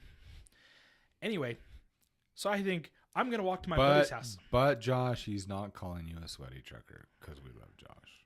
I mean, he's a human. I'm sure he sweats, but I mean, But that wasn't what you meant. As far as truckers go, I mean, he's a good-looking, very well clean. He is. He's a Anyway, sharp-looking guy. So I was gonna go. Oh, I have a friend. He lives like a mile from us. He's in Reno working. I was like, okay, well, my closest friend actually happens to live about 15 miles south. I figure I got nowhere else to go. I'm in my pajamas, like my old shoes, and it's the middle of the summer. You know, it's Utah. It's gonna get to be like 101, 102, right? Right. Anyway, and I'm walking next to this highway. It's like a 60 mile per hour speed limit. Plenty of cars. I'm off to the side along this fence, and I'm walking. I've got my headphones in, and I almost step on a rattlesnake. This rattlesnake was dead. It was belly up, something like that. But I looked down, and I realized my foot's about to land on it, and just seeing the snake scared me so bad, I ran into traffic. I ran straight to the middle of the road, the empty lane in the middle of the road. I was like, I would rather be hit by a car going 60 miles an hour. Like, I just bolted into the street. And luckily, there were no cars coming this direction, you know. And so I got to the middle, and then I was like, and I'm going to walk here the rest of the way. Because I'm like, I'd rather get hit by a car than be around a snake. Like, it scared me so bad. You know, I remember one time, you know, they're like, well, let's go paintballing. And so there's this place, you know, Paintball Hill around our community, and it was up in the hills. And they call it Paintball Hill because it was just perfect for paintball. So it was just paintballs everywhere. It's just what everyone used. Anyway, I have to be sitting down eating my food, you know, before we got started. I looked down, and there's a snake on the ground just like coming through the weeds next to me. Like, I got up and I just shot it. Repeatedly at it. I don't think I hit it. I was too freaked out of just the paintball, right? And you know, it just scared me. I was like, I can't do this, guys. I'm gonna stand in the middle of this picnic blanket, and someone's gonna carry me back because I'm not stepping on the ground. You know, they're like, be real, and I was like, I'll hit you, carry me. Okay. You know, like, Okay. So, especially now that Craig's in the room, Mr. Banana. Let's go to guys' night, because we've already been here an hour and 12 minutes. So 72 minutes not talking about guys' night. This is something that we want to discuss because you had a good time the other night, didn't you? I mean, that was awesome. Craig, did you have a good time? I thought we definitely had good food. We need to go back. Yeah. So we went to a Mongolian grill. You know, an all-you-can-eat Mongolian grill, and then we went to see what was called Ready Player One. Yeah, Ready Player One. And it was great. And not only was it great, but the theater that we went to, it was a new theater opening up in the area. And the thing is, we used to live in one of the bigger cities in Utah. We used to live in one of the bigger cities, and we've since moved to a rural area. Yeah. And so the theater out here is kind of. It's whatever. I mean, it's an okay theater. It's nice. Well, I mean, it's still well, I don't know if it's a newer theater, but it's still a nice. It's clean. It's nice. It's clean. Anyway, but it's not like an IMAX theater or something. It had been a while. Updated. Anyway, it's not a Cinemax. So we go to the. So we're headed uptown. We end up going to this newer one, and it's an IMAX theater, and the first thing I noticed is we walk into the aisles. There's the aisleways are wider than they're wider than my hallway. And I was like, what gives? And then I noticed all the way down the line that they recline and the feet come up. I was like, these big, massive chairs. I was like, I've heard of these. I was like, yes. And I look in it and it's a wide seat. I get in it and the feet kick up. I was like, yes. I mean, I'm going to just enjoy this movie. We sat down. I turned to Simon. I leaned over. I said, dude, come here. He's like, what? I was like, how much did you pay for these tickets? And he laughed. He goes, all the seats in this theater are like this. I was like, are you serious? How much did you pay? Because we went there on Tuesday. Well, Tuesday is like family night. and it's $5 a ticket. And I was like, every week. So I was like, we're going to the movies on Tuesdays. Well, it's like, and I hadn't been to a movie. Like I've only been to the I know, right? The Craig, theater. he loved the movies so much. It was fun. I've only been to the theater 3 times in the past 4 years, all 3 times with you. And anyway, and just really enjoyed it. I enjoyed the movie. I enjoyed the theater. You know, the food was good. It wasn't the kind of movie I thought it would be, especially with. No, see, now we're going. Okay, I got to visit just for a moment. We're not going into detail in this, but in Ready Player One, it has a section spoiler? with The Shining. We're just gonna leave it at that. Just the game goes into a horror movie aspect in the game, and it was brilliant. I thought it was really well done. But what's funny is only 2 of us among the 4 of us had seen the movie The Shining, and the first thing that I did was this. And I was like, oh no. And I said, okay, one spoiler. As they're moving through, stop, just let them watch it. No, go watch it. This won't ruin it. I promise. This won't ruin it. Remember what I said? We're sitting there, and the first thing that I said was, as he's going around the corner, he says, "Oh, please don't show 2 little girls. Please don't show 2 little girls." He goes around 2 little girls. I went, "Oh crap!" It's like, and it was over for me. I was like, "Ah!" It's like there's this one GIF floating around. Here's Johnny. That's right, Cage. There's this one GIF that was floating around for a while, and it was of pranks gone wrong. So one people, they set up in an elevator that the lights would go out. Oh, and they climb through the panel. Then this watch those. Like somebody, kind of like a little girl, and then the lights would turn on and she'd be in the corner like this. Well, it's some guy and his girlfriend. He looks at her and he just like puts and stomp kicks right in the chest of this.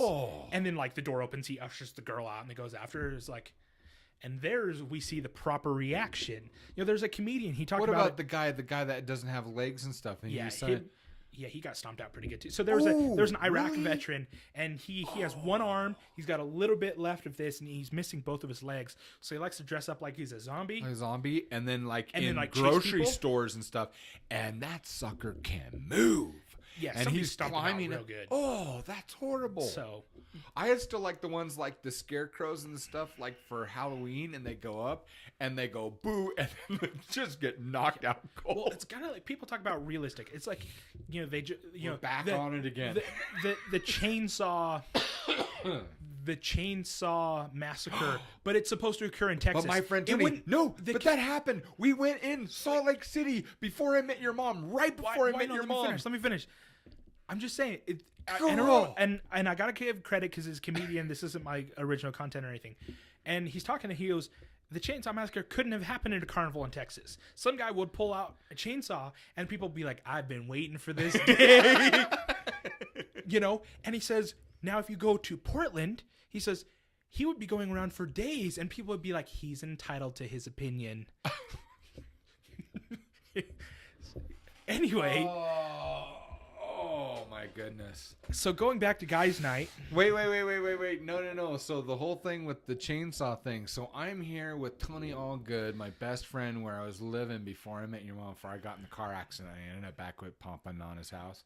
Lost my job, lost my house, and all that stuff. So anyway, so we're out on a date, a first date with these 2 ladies, these 2 sisters, and we decided to go, because it's Halloween, we decided to go through a haunted house.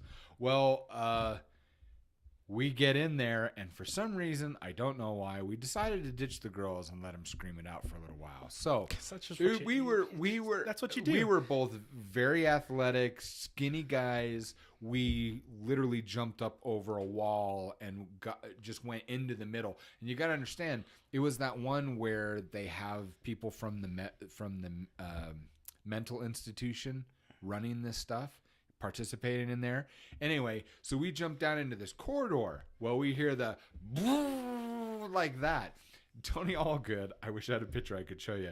He was like the goth guy. He had the long trench coat and the whole thing. Here's the thing. Both he and I were studying Kaiju Kembo. and he was really good at kicks. So the guy's coming, and we just about crapped our pants. So this guy's running at us, and we had nowhere to go. We had jumped down in the wrong area, and there was a dead end right there. So this guy in a hockey mask is going, coming like that, and Tony steps forward. I was like, "What you doing?" And he takes like a way. It was like a movie thing. He like waves his trench coat like this, and as he goes like this, he starts kicking. Kick that son of a gun right in the chin, knocked his butt out cold. And I said, "What do we do now?" And he says, "Oh shit, we run." And so we left. We waited outside for like 40 minutes because the girls were like, "Where are they?" We never had a second date. And then that's before cell phones. Like, you get in there. I had a beeper. That was the time with your date beepers. leaves you and you're thinking, I hope I have a quarter for the payphone. I hope there's a payphone. Well, they drove us. I think we met somewhere, took them out to dinner, and then they drove from there to. Of course, it didn't matter. Anyway, whatever. It just. Okay, so there's my chainsaw story. Yeah. But Tony it was the coolest thing. I've never seen anything like that in real life. He just fanned it out, and I was like, and it's funny because after you talked, I was like, "Dude, that was so cool." And he's like, "I had no idea that would work." Yeah. Well, it's kind of like again. There's a gif of like these two like boys, maybe Simon's age, and they or maybe closer to Carly's age, so like about 10 years old. Yeah. And they turn the corner, and someone has this like little horror doll walking, and they both go, "Ugh," and one bolts, and the other one runs towards it and kicks it. You know, and it's like we have two responses right there. Oh, you know, yeah. But anyway, so the guys' night. Let's just. Guys night. Going back to guys' night. So we had an awesome time. So we kind of wanted to, we wanted to talk about like, so what makes a guys' night? No women, first of all. I think I guess that's implied in guys' night, but yeah, but we've tried to do guys' night, and I've tried to do guys' night, and I've had friends. Can I bring my wife? Yeah, that's exactly right. Or can I bring my girlfriend? No. Or kids. Guys night, no, there's no kids either. You gotta be in a situation where you can be with your friends and be yourself. That means if you're polite or if you're a butthead, it doesn't make any difference. You can be who you are and you're okay in that company. Yeah. So growing up in some of the social groups, like I hated mixing girls in with the social group because like then all the guys had to impress her. It wasn't about being yourself or having fun. It was about I've got to be cool. I've got to look good. I don't want to look stupid in front of her, or all sorts of stuff like that. And it kind of ruined the fun for a lot of stuff. And mostly because like I wasn't interested in dating. I just wanted to have fun. And then they'd invite a girl, and I'd be like, might as well go home and watch Wheel of Fortune with my parents. What? What is Wheel of Fortune? What? It's not that you guys watch it. I'm just saying the level of boring that would have been. Oh, shut up. Which is funny because like if you ask me now, like, do you want to watch Wheel of Fortune? I'd be like, yeah, cool. I'll grab a drink. only because it's Drew. Is it? Yes, he took over. He is the guy on the Wheel of Fortune. So, oh no, not sorry, no. He's on The Price is Right. Wheel of Fortune is still. What's her name? Vanna White? Is that the gal? And what's his name? Pat. I don't know. I hated that game. Anyway, so about that, all male company. So part of it, I think, is at least it's not even that the girls act a certain way. It's how the guys act around the girls. Yes, and that's the point. And so yeah, and also with the kids, because with the kids, it's an inhibitor. Yep. I'm not saying that you should be bad or rude or anything like that, but there's certain subject matter that we cannot talk about around little children, kids, because it doesn't mean that it's bad. It's just. You don't talk about those things around your kids. So if we're going to go out and hang out together, we need to go and do that and be guys. Guess what? I want to burp. I want to fart. I want to, go eat food and laugh and be obnoxious because I try not to be all the rest of the time. Exactly. I get to act in a way slightly unhinged. I was going to say, I try to maintain a certain... I don't want to say personality because it's not that my personality changes, but a certain, what's the word? Not even character, just, I don't know, persona around my wife. It's like as much as cursing. I'm not saying that it's good. I'm saying that it's different. What? So, yeah. See, but here's one of the things that I'm pleased about. I tell people, I'm an equal opportunity butthead. I'm the same everywhere. Now, there's conversations that I have with my wife that are nobody's freaking business. That's not being a different person. But I don't know. I've never had the impression that you've been a different person. Well, that's what I said. Like, so. it's not quite different person, but it's kind of like, you know, I don't make certain jokes in front of my wife. You know, I don't, you know, kind of what you talk about. You know, Yeah. I'm not gonna. I don't know. It's kind of like, as a kid, when I go somewhere with you, and then you'd let a fart rip, and it'd be like, it's just us, nobody cares. You know, I don't have to, because I looked at you and I was a younger kid. I was like, excuse you, Dad, and you're like, shut up. You know, just like, I don't have to say that. Your mother's not here. You know, and like I did on the YouTube video this morning with our walk, you start making cracks, and I'm like, shut up. Exactly. And the thing is, like, there's no harm in it. There's no, it's, you know, it's just kind of that, I don't know, the way you work with each other. So, I guess, so if we've defined it needs to have no women. No women, no kids. No kids. Oh, here's another thing, too. No time limit. That's a huge one. Yeah. Because you can't, that's what I know. That's what I was afraid of. Do it with this. I was all the time. Craig, so you know, that's what I was kind of concerned about with you is, and this is never a knock to anybody, but when you go out and you're out with your buddies, you need to remember is that, guess what? When you're done is when you go home. Whenever that is. So you need to make sure it just needs to be an open-ended on that. Yeah. So you have fun. Exactly. So, okay, you say, however, around a love interest, I would fart whenever. They usually don't care. There's a difference between farting and going, whoa, that had to work its way around a turd. You know, how you react to it, how you know. And this is recorded forever. It's kind of like D&D night. For some reason, the guys we're playing D&D with, and they're great guys. I love the group. But the guy, he's like, my mother's in town, so we're going to bring the kitchen table into my bedroom. We're going to use my bed as a bench, and Evan, you can sit at my computer chair on the other side.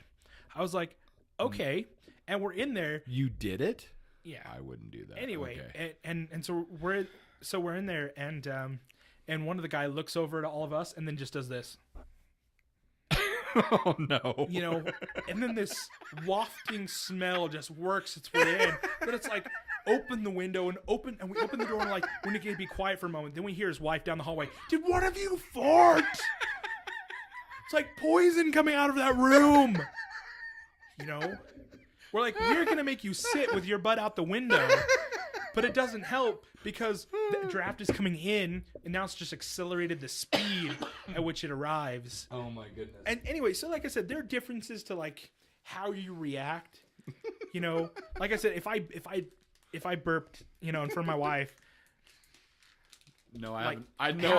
I haven't farted. I'm just lighting an incense just because I just want to. Yeah, you know, I might say excuse me or you know something like that. You know, versus you know, you do with the guys, you kind of like, that was good, like, oh, I can breathe again, I can you make light of it, you kind of turn it into a joke or something like that, and you just don't want to be stressed to have to deal with protocol. Yeah, because there's, I don't know, male protocol is very, very different. It's kind of like, there's a lot of leeway that you give. It's kind of like when you're sitting with someone and you hear a joke that you wouldn't repeat in certain people's company, and you're trying not to laugh at it because it would offend or something like that some of the people you're around, and you're trying to be polite and respectful of that. But when you're just hanging out with guys, if it's funny, laugh. Yeah. You know, and it's kind of just the ability to be uninhibited, to hang out with the guys and go do that. Which, by the way, Craig, if you're watching, I wanted to do it again. I wanted to do it again tonight. As of like 2.5 hours ago, I was like, can we go out? Can we? Anyway. So can we? I found a 20. Craig, can you hang out, the three of us? We go take off. Let's go eat. Yeah, send us a text. But yeah, where's the lighter? I can't find the lighter here. Well, Cage, you know there will be times where you'll laugh, but you will find times when maybe your significant other is offended or something like that, and so you're kind of like, you might not laugh as loud. You might not. Okay, there's a difference like between laughing and pointing. True, very true. You can laugh. You I know, laugh all the time. You laugh and point, all of a sudden it just got personal, and you've become rude. You know, It's like the use of a word. You know. Yeah. Well, it's like they're anyway. Lots of Yes. jokes. So you have to be kind of that uninhibited. So describe a guy's night that you know, something that an achievable, say in the next month or two. Like, what would be an ideal guy's night? An ideal? Because I can describe mine. Well, I can just describe things that I love doing. Well, let me explain mine then. What I'd like is I'd like to get a projector, get some chairs, we'll pop some popcorn, pull out some of the mead that's ready, have a cigar, and watch a funny movie. Okay. And then after the funny movie, after we've each had a large glass of mead, I want to play the original Halo on split screen. That sounds like fun, except for me, it would be, always has to be food involved. There's got to be food involved. That's part of the fun. And it's got to be something that you normally don't get to do. That's always part of it. So like we had talked about, next time we wanted to go to sushi instead. But my thought is next time, I love doing the movie thing, but I also thought would be fun is we go and have sushi, and then I would love to go, all of us, and go to Nickelcade. Because then you do all the old games and the new games, and you're competing with each other, and you're being loud, and you're around the 12-year-olds, and you don't care. Well, the nice thing is when it's a bunch of adults there, everyone moves out of the way. Because generally it's some guy trying to be on a date with this girl, and you get a bunch of bigger guys in there, and he'll just move out of the way. Yeah. There's all of a sudden a dominant individual there. Well, I like competing with these little kids on these games. They're these little. So I have to talk about that. So at least talk about Nickel you Case. Talk about that. I need to find a lighter. I don't know where the heck the lighter is. Do you have a lighter? I don't have a lighter. Nope. Where did the lighter go? I quit smoking, so I do not have a lighter on me. No, but we had it here for the. Where the heck did it go? Anyway, probably in your pockets or something upstairs, or that direction. Anyway, so Nickelcade. I don't know how popular Nickelcades are, like outside of, I don't know, the U.S. Or just arcades of that style. But the thing that gets me is taking certain individuals that play those games where they're putting in the coins and they're just trying to get tickets. And it's not that getting tickets is bad, but it's those ones where like you're just shoving coin after coin after coin after coin after coin, trying to get little bits here and there, versus going to like those older games where you put it in and then you play for 20 minutes on, and I like those games. I miss those games. Yeah, so I enjoy that. There's one game that we played last time we went. It was this mech game. It's one of those good ones where you get in there, you've got the controls, you slide the seat in place, and then you're doing the mechs versus each other. And that was enjoyable. We were about 50-50, we would change it up. And some guys, like I couldn't figure out the combo. Other guys I figured out pretty quickly with them. Yeah. I was able to go from there and those that was the game that we didn't care whether or not we lose. It was just so much fun. The experience, you're just doing it over and over and over. Exactly. Then for me, there are games that are classic that I just love, like Tekken. I love Tekken, and I like Street Fighter games. Which reminds me, you had to elevator pranks. The guy's dressed as Sub-Zero and he's got his back to the person that comes in. The doors close and then all of a sudden, Mortal Kombat, dun, dun, dun, dun, dun, dun. And he flips around like, oh. And the people like, no, or like, let me out. You have this old lady that's just looking at him like, I am tired of this crap. Like I am too old. I have so little time left. I cannot, I will not give you the time of day, And he just starts like punching like next to her head and things like that. And she's just looking at him like her heart heart rate stayed exactly the same. She's just like, I am too tired for this crap. It's kind of like those moments where you're so tired because you've been up with a kid and they decide to like come stand on your face and you're just laying in bed like, I don't even care anymore. It's like those. I want to go see another movie. I mean, we've got Infinity Wars is Friday. Yeah. You already know that everything's sold out. It wasn't yesterday. Oh, Did you get tickets? In Bistro City? No, because I wasn't sure if we were going or not. Like I said, I have 20. I have to take Mom. If I go the first time, I have to take. We'll just have to wait for that Tuesday to come around. $5. Of course, we should tell her. You know, you don't get to see the movie hunt until you can give us a chronological order of the movies. If you can do that, we'll take you. Yep.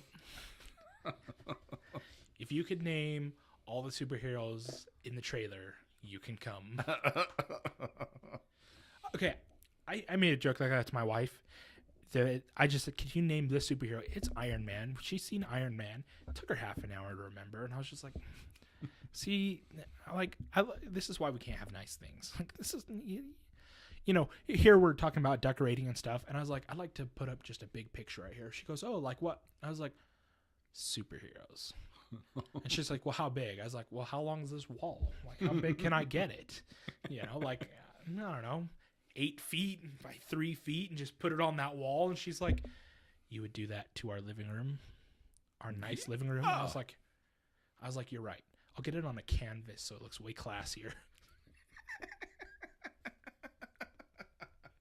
I could Photoshop that together. We could so have that painted over at Costco. Well, all I was going to do is I was going to take a canvas and I was going to get like some old pages from like comic books. And I was just going to do that like plastic comic books. I was just going to spray it with like a lacquer coating.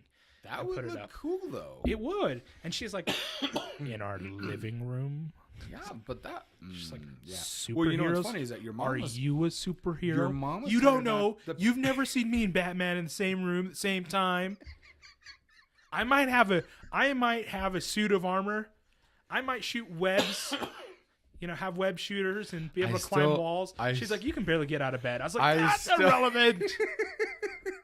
I still love making your mom laugh in the Tron Legacy movie, laughing so loud and hysterically that Jillian was like, "What's so funny?" We were at the movie at the opening night of Tron Legacy.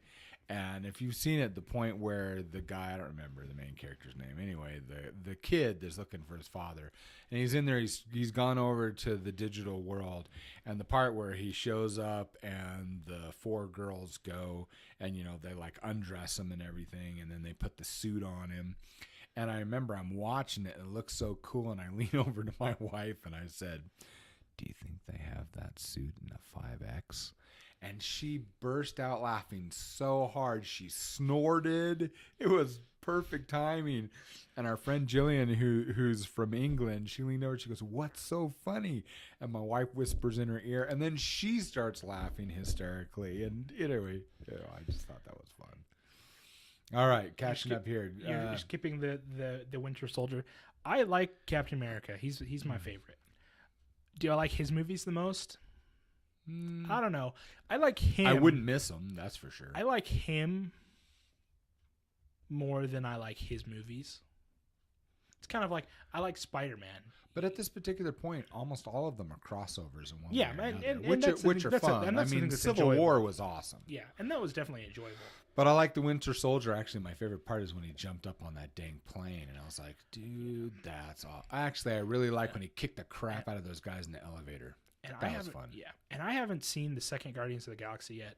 Oh, it's on Netflix. I know. I just haven't watched it a whole lot. Oh, you should watch it. And some of them, like, I was going to watch that with my wife because I saw the first one with her. The week that we got engaged, my family, we were all camping out on a family camp out, and one night we left and we drove into town and. Is that what you did that night? Yeah, I remember you went and saw a movie. Yeah, we went and saw Guardians of the Galaxy. Oh, okay. And because she had never seen a superhero movie at that point. Never. Oh, really? So that was her first superhero movie. That's a good one to start with. And that I was like, so funny. that was a good movie. I was like, okay. Did she like it? Yeah, she did. Okay. And so I was waiting to watch that one with her, but it's classy girl, Marilyn. You're a classy. but it's hard to watch a movie with her because with everything going on and right. And during the day you've got kids, other stuff. Like Yeah. you just I can put it on, but every 5 minutes it's gonna be like, what is she getting into? Well, do it when she goes to bed. We should watch it tonight. Yeah. You should come upstairs and watch it. That'd be fun. Yeah. Well, like so evening routine. Kids go to bed, clean the house, go to bed. Let's do that. Let's do that after we're done here. We'll go upstairs. We'll put that on. Anyway, I'll try to convince her. That was a lot of fun. Let's see. What was I thinking of? I thought the first Iron Man was fantastic. The second one was meh. The third one was meh. Doctor Strange, Mr. Doctor Strange was a dream come true for me. Because there were only 3 things that I ever wanted, like big. If I could have any 3 things made into movies, and I just want them to be fantastic movies, I got my wish on all 3 things. Number 1 is, I grew up with, I don't know if you remember the Lord of the Rings, the cartoon one, where they tried to do the realistic type cartoon, and it was like an overlay thing. I grew up with that, and I wanted them to make a Lord of the Rings movie. Well, we got the series, The Lord of the Rings. And I love that. And that's always going to be in, my top 10 movies. Then after that, I wanted to make sure that I wanted to see The Hobbit. I made that as a movie. Yep, did that. Knocked that one out of the park as far as I'm concerned. And then it's funny because the other movie that I wished that they would do is I wanted them to make Doctor Strange. Because there was a TV show, and I think it was back in the 70s. I think it was the 70s. Maybe it was the early 80s, but I think it was the 70s. And I watched that show with my mom. My mom and I were both into the Doctor Strange and the comics, because I collected comics growing up.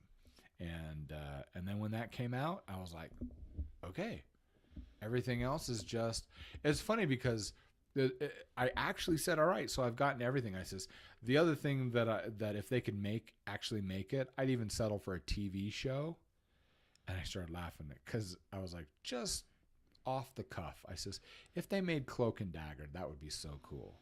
Guess what comes out next month? Cloak and Dagger on Netflix. See, I was like, yes. See, What else can we wish for, guys? Because it's happening. I always wanted a movie on Gambit. Oh, that would be way cool. And partly because the few things that you saw in the Wolverine movies, Wolverine movies was just so bad. And the thing is a lot of those Wolverine movies were just bad in and of just by themselves. Logan was fabulous. And it was just certain scenes that I really hated, like when the ladder's falling. He's like cutting at the ladder as it's falling. And that one really got to me. The other one that got to me is like he walks out of the club with Gambit and he goes up like this and knocks Gambit out. You remember that? I don't, but okay. And then what happens is the next scene is that he's fighting Sabretooth and Gambit's coming in. Well, he's running across the rooftops to get to him. And he does this whole like twisting his staff and gliding down and I was like, yeah. The last comic that I read as a kid, it was part of a series and I don't remember a whole lot about it. And it was a fairly old one, but it was Gambit was in love with Rogue. And so was Juggernaut. I don't remember that with Juggernaut. Because once he got moving, she could pull from him and it wouldn't stop him. Yeah. Anyway, and at one point they're coming out of this building in New York, this massive skyscraper, and Gambit's on a date with Rogue, and Juggernaut's standing there, looking at him as they come out, and he just charges and smashes into Gambit, and Gambit just grabs his helmet and starts pumping it full, and then he looks past Juggernaut because he throughout the comic he says, yeah, I can't stop him. I just can't. There's nothing I can do. If he wants me dead. And at that point, Juggernaut's like, I'm going to kill you because I want Rogue. Mm-hmm. So he looked over at Rogue and he said, I'm sorry. So he started charging his helmet and then started charging one of the support pillars for the building. And then brought the building down on him and Juggernaut. Okay. Killed them both. Huh. and I was kind of like, I mean, it was an interesting ending to that. But as a kid, I was like, man, Gambit's so cool. And you used to have these posters, these glasses. Still and do. you had one of Gambit, Mhm. and I loved it. And there's just Give something it to about Simon. it. He's got it. It's packed away for him. That it for was his room. that it was so cool. And I loved the X-Men because well, the X-Men were always awesome. Yep. I miss Storm when she had the mohawk and When she was involved with the Morlocks, that's when that happened. anyway, so and I didn't like where they took some of the movie. I liked the X-Men movies. I didn't like where they took some of the Wolverine movies. Like I said, Logan was pretty good, but some of them were they were okay. And Hugh Jackman's he's a great actor, Yep. and he portrayed Wolverine really well. Yeah. But I missed the fighting between him as Cyclops, and and some of that stuff. I love Charles Xavier, and so I enjoyed those ones quite a bit. So as far as superhero movies go, I always go back to X-Men as being some of my favorite. The other one was the first Hulk movie, and it got all these reviews, terrible reviews. Yeah. I loved it because I was 11. Yeah. And it was Delaney. It's my cousin. We were best friends at the time. He's 2 years older than me. His dad was going to take him to a movie for his birthday. The Hulk just came out. Oh. And so and there was that one thing where the big old wolf bites on her shoulder and he flexes and it snaps its jaw. And I was just like, yes, yes. This 11-year-old kid standing up in the theater. Yes. And it's only me and Delaney and my Uncle Lee. And he's sitting behind us I'm glad the theater's empty because we're we love this movie. We get home and Delaney looks at me and he's smiling. I was like, what are you smiling? He's like, green food dye. Let's take off our shirts and wrestle. And it's kind of stuff like that. So even if the movie wasn't a great movie, it's a memories associated that with it. Because every time I see it, I think food coloring. I need food coloring. I just and I remember watching it and still thinking okay, this wasn't exactly a great movie, but I still love it, and so there's some movies kind of like that. I liked the Spider-Man movies with Tobey Maguire, and they kept making more, and I was kind of they remind me of, for some reason they remind me of the first Batman movies. See, I watched the first Batman movies with Michael Keaton. And, that was really popular. Of course, it was more popular because everyone wanted merchandise from Jack Nicholson as the Joker. Yeah. But see, I like, what's his name that did, what is it, Batman Returns? Christian Bale? Christian Bale, yeah. Yep. He, to me, is the Batman. I like him by far more than anyone. And then you couldn't have done a dumber thing, DC. We're saying this officially on the internet forever. Putting what's his name, Butthead, in there. What's his name? See, I don't even care. Exactly, Mister. Who's playing him now in Justice League? Oh gosh, what's the actor's name? Ben Affleck. Yeah. That was stupid. Well, that was just stupid. Anyway. I think it not only was it stupid, great pick for Aquaman. Great pick for Wonder Woman. I'm a little pissed off at you for changing. You should have used the same kid on the TV show for the Flash, because he's perfect for the Flash. But whatever. Okay. Yeah, I think there are a few things. I think their choice for Superman, I think was great. Right now, the Superman right now, he's perfect. Yeah, Batman. And the thing is, I guess loved him in Immortals. And I guess I just had an issue with the Batman versus Superman. It's just such a bad movie, unwatchable bad. Yeah. And it was painful. Well, and the thing is that I feel like if DC decided to take because it's not a race against Marvel. Because if you see a superhero movie you like, you want to see another one. It's not, I'm not going to watch. It's not like the comic books where people were really divided when they were are you DC or Marvel? No one cares now.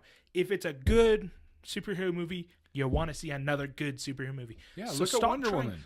Stop trying to pump out movies and try to keep up. No, just make a good, solid freaking movie. Yep.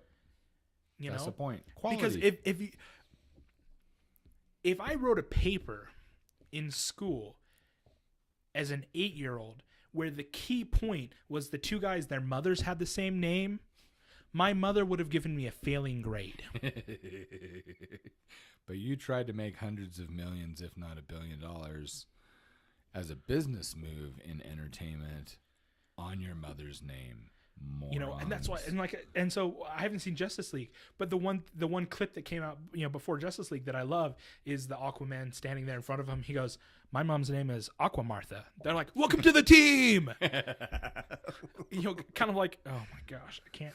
Well, that's as strong as their last movie. Yeah. You know? Wow. That's a risky one, Cotton. Let's see if it pays off for him. Anyway, I totally agree, Cage. Aquaman and Wonder Woman are casted amazingly, and Superman. Yeah.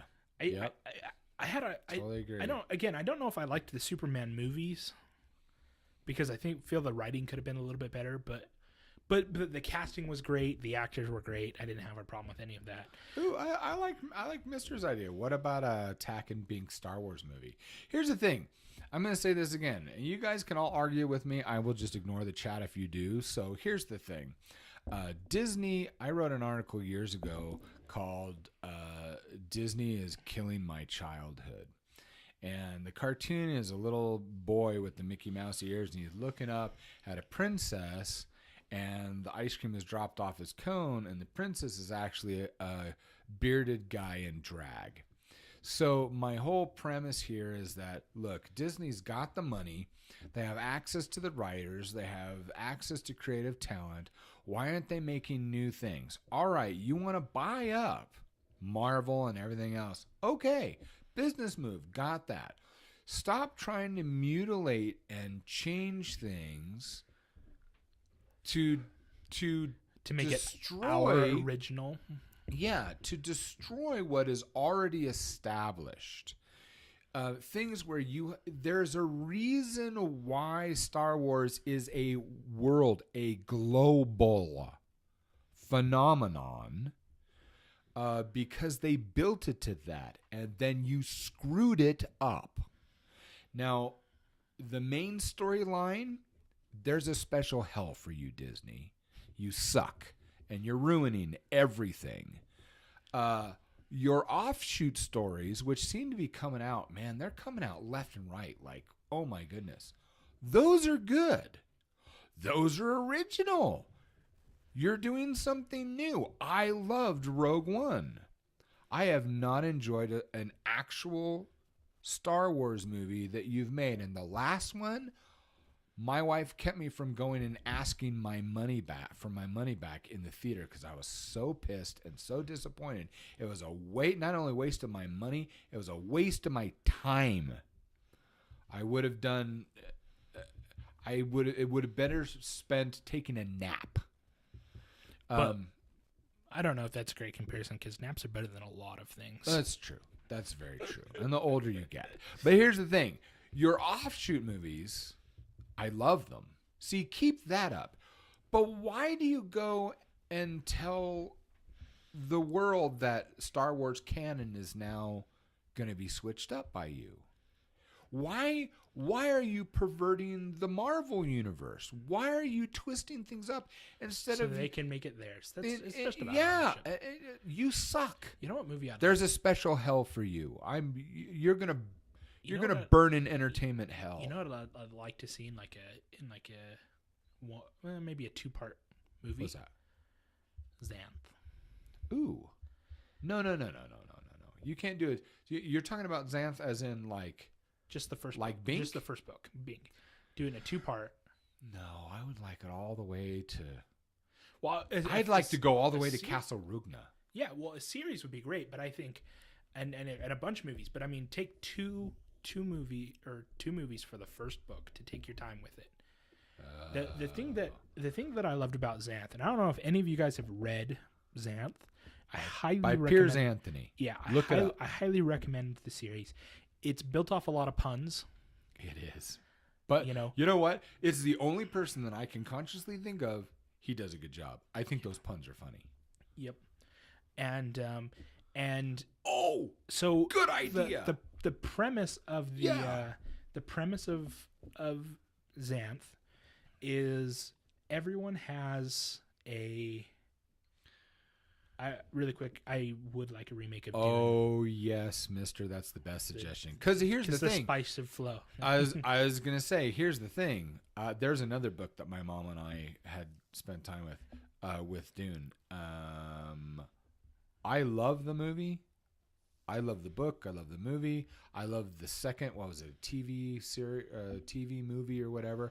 I love all the Dune stuff. But with everything, the technology they've got now, someone please go big and make that a movie. Yeah, Dune. Yep. Oh. Anyway, as far as the premise of Xanth is that every human is born with a magical ability. Yes. And if but it's completely random, and you never know what it can be. Like, I like the first example that they give was someone that can change the color of their urine. Yeah. So what they did is some things are fairly, they're whatever, and then other things are called magician caliber talents. And those are things that are just fantastic. Now, what happens is I guess almost everyone's born with a talent. But what happens is you get to a certain age, and if you haven't manifested a talent, then you're exiled to the human world where their magic doesn't exist. So it follows this main character, Bink, who he decides he's going to go to one of the magicians. His name was Humphrey. And Humphrey's talent is that he knows everything. Okay? He knows everything. And so he wanted to go find Humphrey to ask him what his talent was. Now, Humphrey's price, he says, for one question that I'll give you, you have to do a year of service for me. You have to work for me for a year. Serve me for a year. And then I will let you ask one question. Anyway, so he's trying to find, because he doesn't want to be exiled, he hasn't manifested a talent, he wants to find if he has one or not. Anyway, so it's the story of him going through that, and it breaks into this whole series. It's a fantastic world. You know, I loved Chester the Centaur. It was one of my favorites. The centaur that shoots swords into trees just because they tick him off, you know. Shoe trees, need shoes, go to the shoe tree, pick off your pair. Cage, you have to go to bed. Sleeping is overrated. No, I'm just kidding. See you later. Have a good night, man. What? I guess we're almost out of time anyway. 1:56. Mr. Worst, fun fact about C-3PO is there's a Star Wars trivia pursuit that I have. Most of the questions I can't answer are mostly answered with C-3PO. So my friends and I came to the conclusion that C-3PO was the 42 of the Star Wars universe. Okay. No, I think Jar Jar Binks is, but no, I only say that because it gets on people's nerves. Okay, so I did a role-playing game, and we were missing like half the people. Just didn't show up. So I was like, let's just do some random offshoot. And they're like, what do you mean? I was like, let's just like time travel your guys somewhere. They're like, oh, okay. I was like, so I need to get up, and I'm like, I need to use the bathroom. I'll be right back. So I just walk out, close the door, pull up on my phone. I was like, what am I going to do? So I looked up the Tatooine and that. And so I was like, I'm just going to place them on Tatooine on a stranded magical ship, and they're going to wander in, pod races, the whole bit. I was like, let's play out the Phantom Menace a little bit. They walk in, and they go, hey, it's Jar Jar Binks, so they kill him. Then what happened? They're like, let's type Anakin and leave him somewhere, and then let's put the gnome in his place. No. I'll race the pod racers for you. It's like, this isn't going the way that I was expecting it to go. You know? And they're kind of like, well, Tatooine has slavery, right? They're like, yeah. And it's an alternate universe, right? I was like, right. They're like, cool. So nothing I do can be seen by my deity? I was like, what do you mean? They're like, alignment doesn't exist here. Oh. They're like, so there's slavery, right? They're like, so like, can we just break into a house? And I was like, well, this took a turn I wasn't expecting. You guys have made me uncomfortable. I think it's time to call it a night. Oh my goodness. All right. So I was actually checking my phone to see if Craig had said anything. Who we wanted to go somewhere, and maybe we just want you and me to go somewhere. I don't know. And you know, if Cage, Mister, if you want to, like, you know, fly over to the U.S. and join us, we'll wait. Yeah, for sure. Just jump on a flight. Yeah. I'll pick you up at the airport. I And won't even make you pitch And in see, for this gas. time we can't invite Mother Wolf, and this has nothing to do with that you're Horde. It's just that you're a woman. So But it has a you little can't bit to show do up. with the fact that you're Horde. I mean, just a little bit. Oh my goodness. Ah. Anyway, You can crash on my couch. It's a great couch to sit on. It's not great if you're tall to sleep on, but he's not. He's 5'10". Who are we talking about? Cage? that's like an inch bigger We're than talking me. about Cage. We're talking about Mister. Cage. I think. Yeah, Cage is 5'10". Cage is 5'10". I'm 5'10". Yeah. So well, that's the Buckley gene. I'm gonna say that. Well, no, I think it's the Richardson. I think we're cute because of my mom. My dad's handsome, but my mom was absolutely. I'm cute because I'm in my beautiful. own category.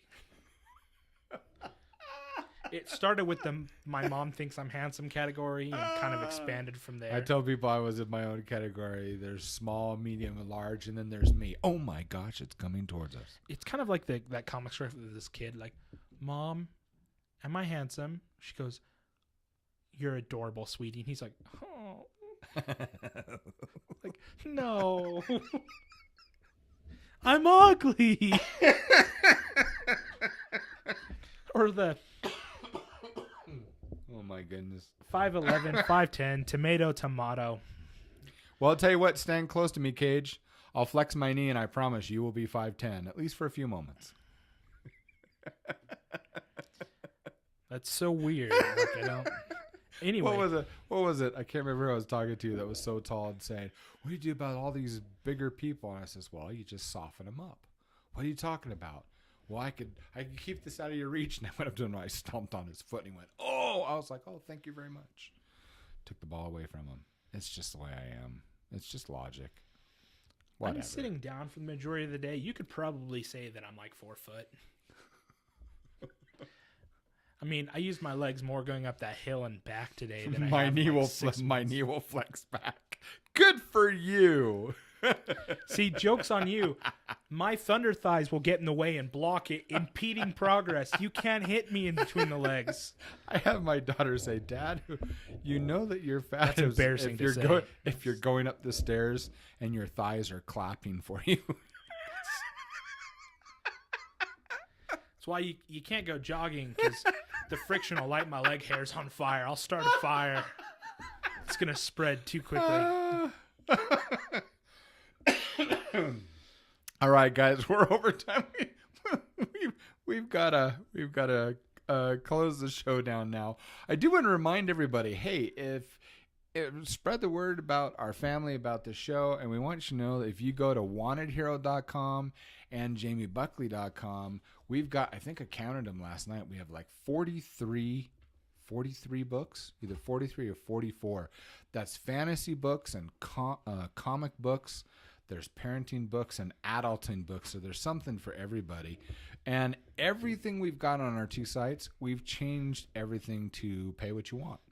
So you can buy them for as little or as much as you want. And everything that you do helps the show, helps our family, and we appreciate it.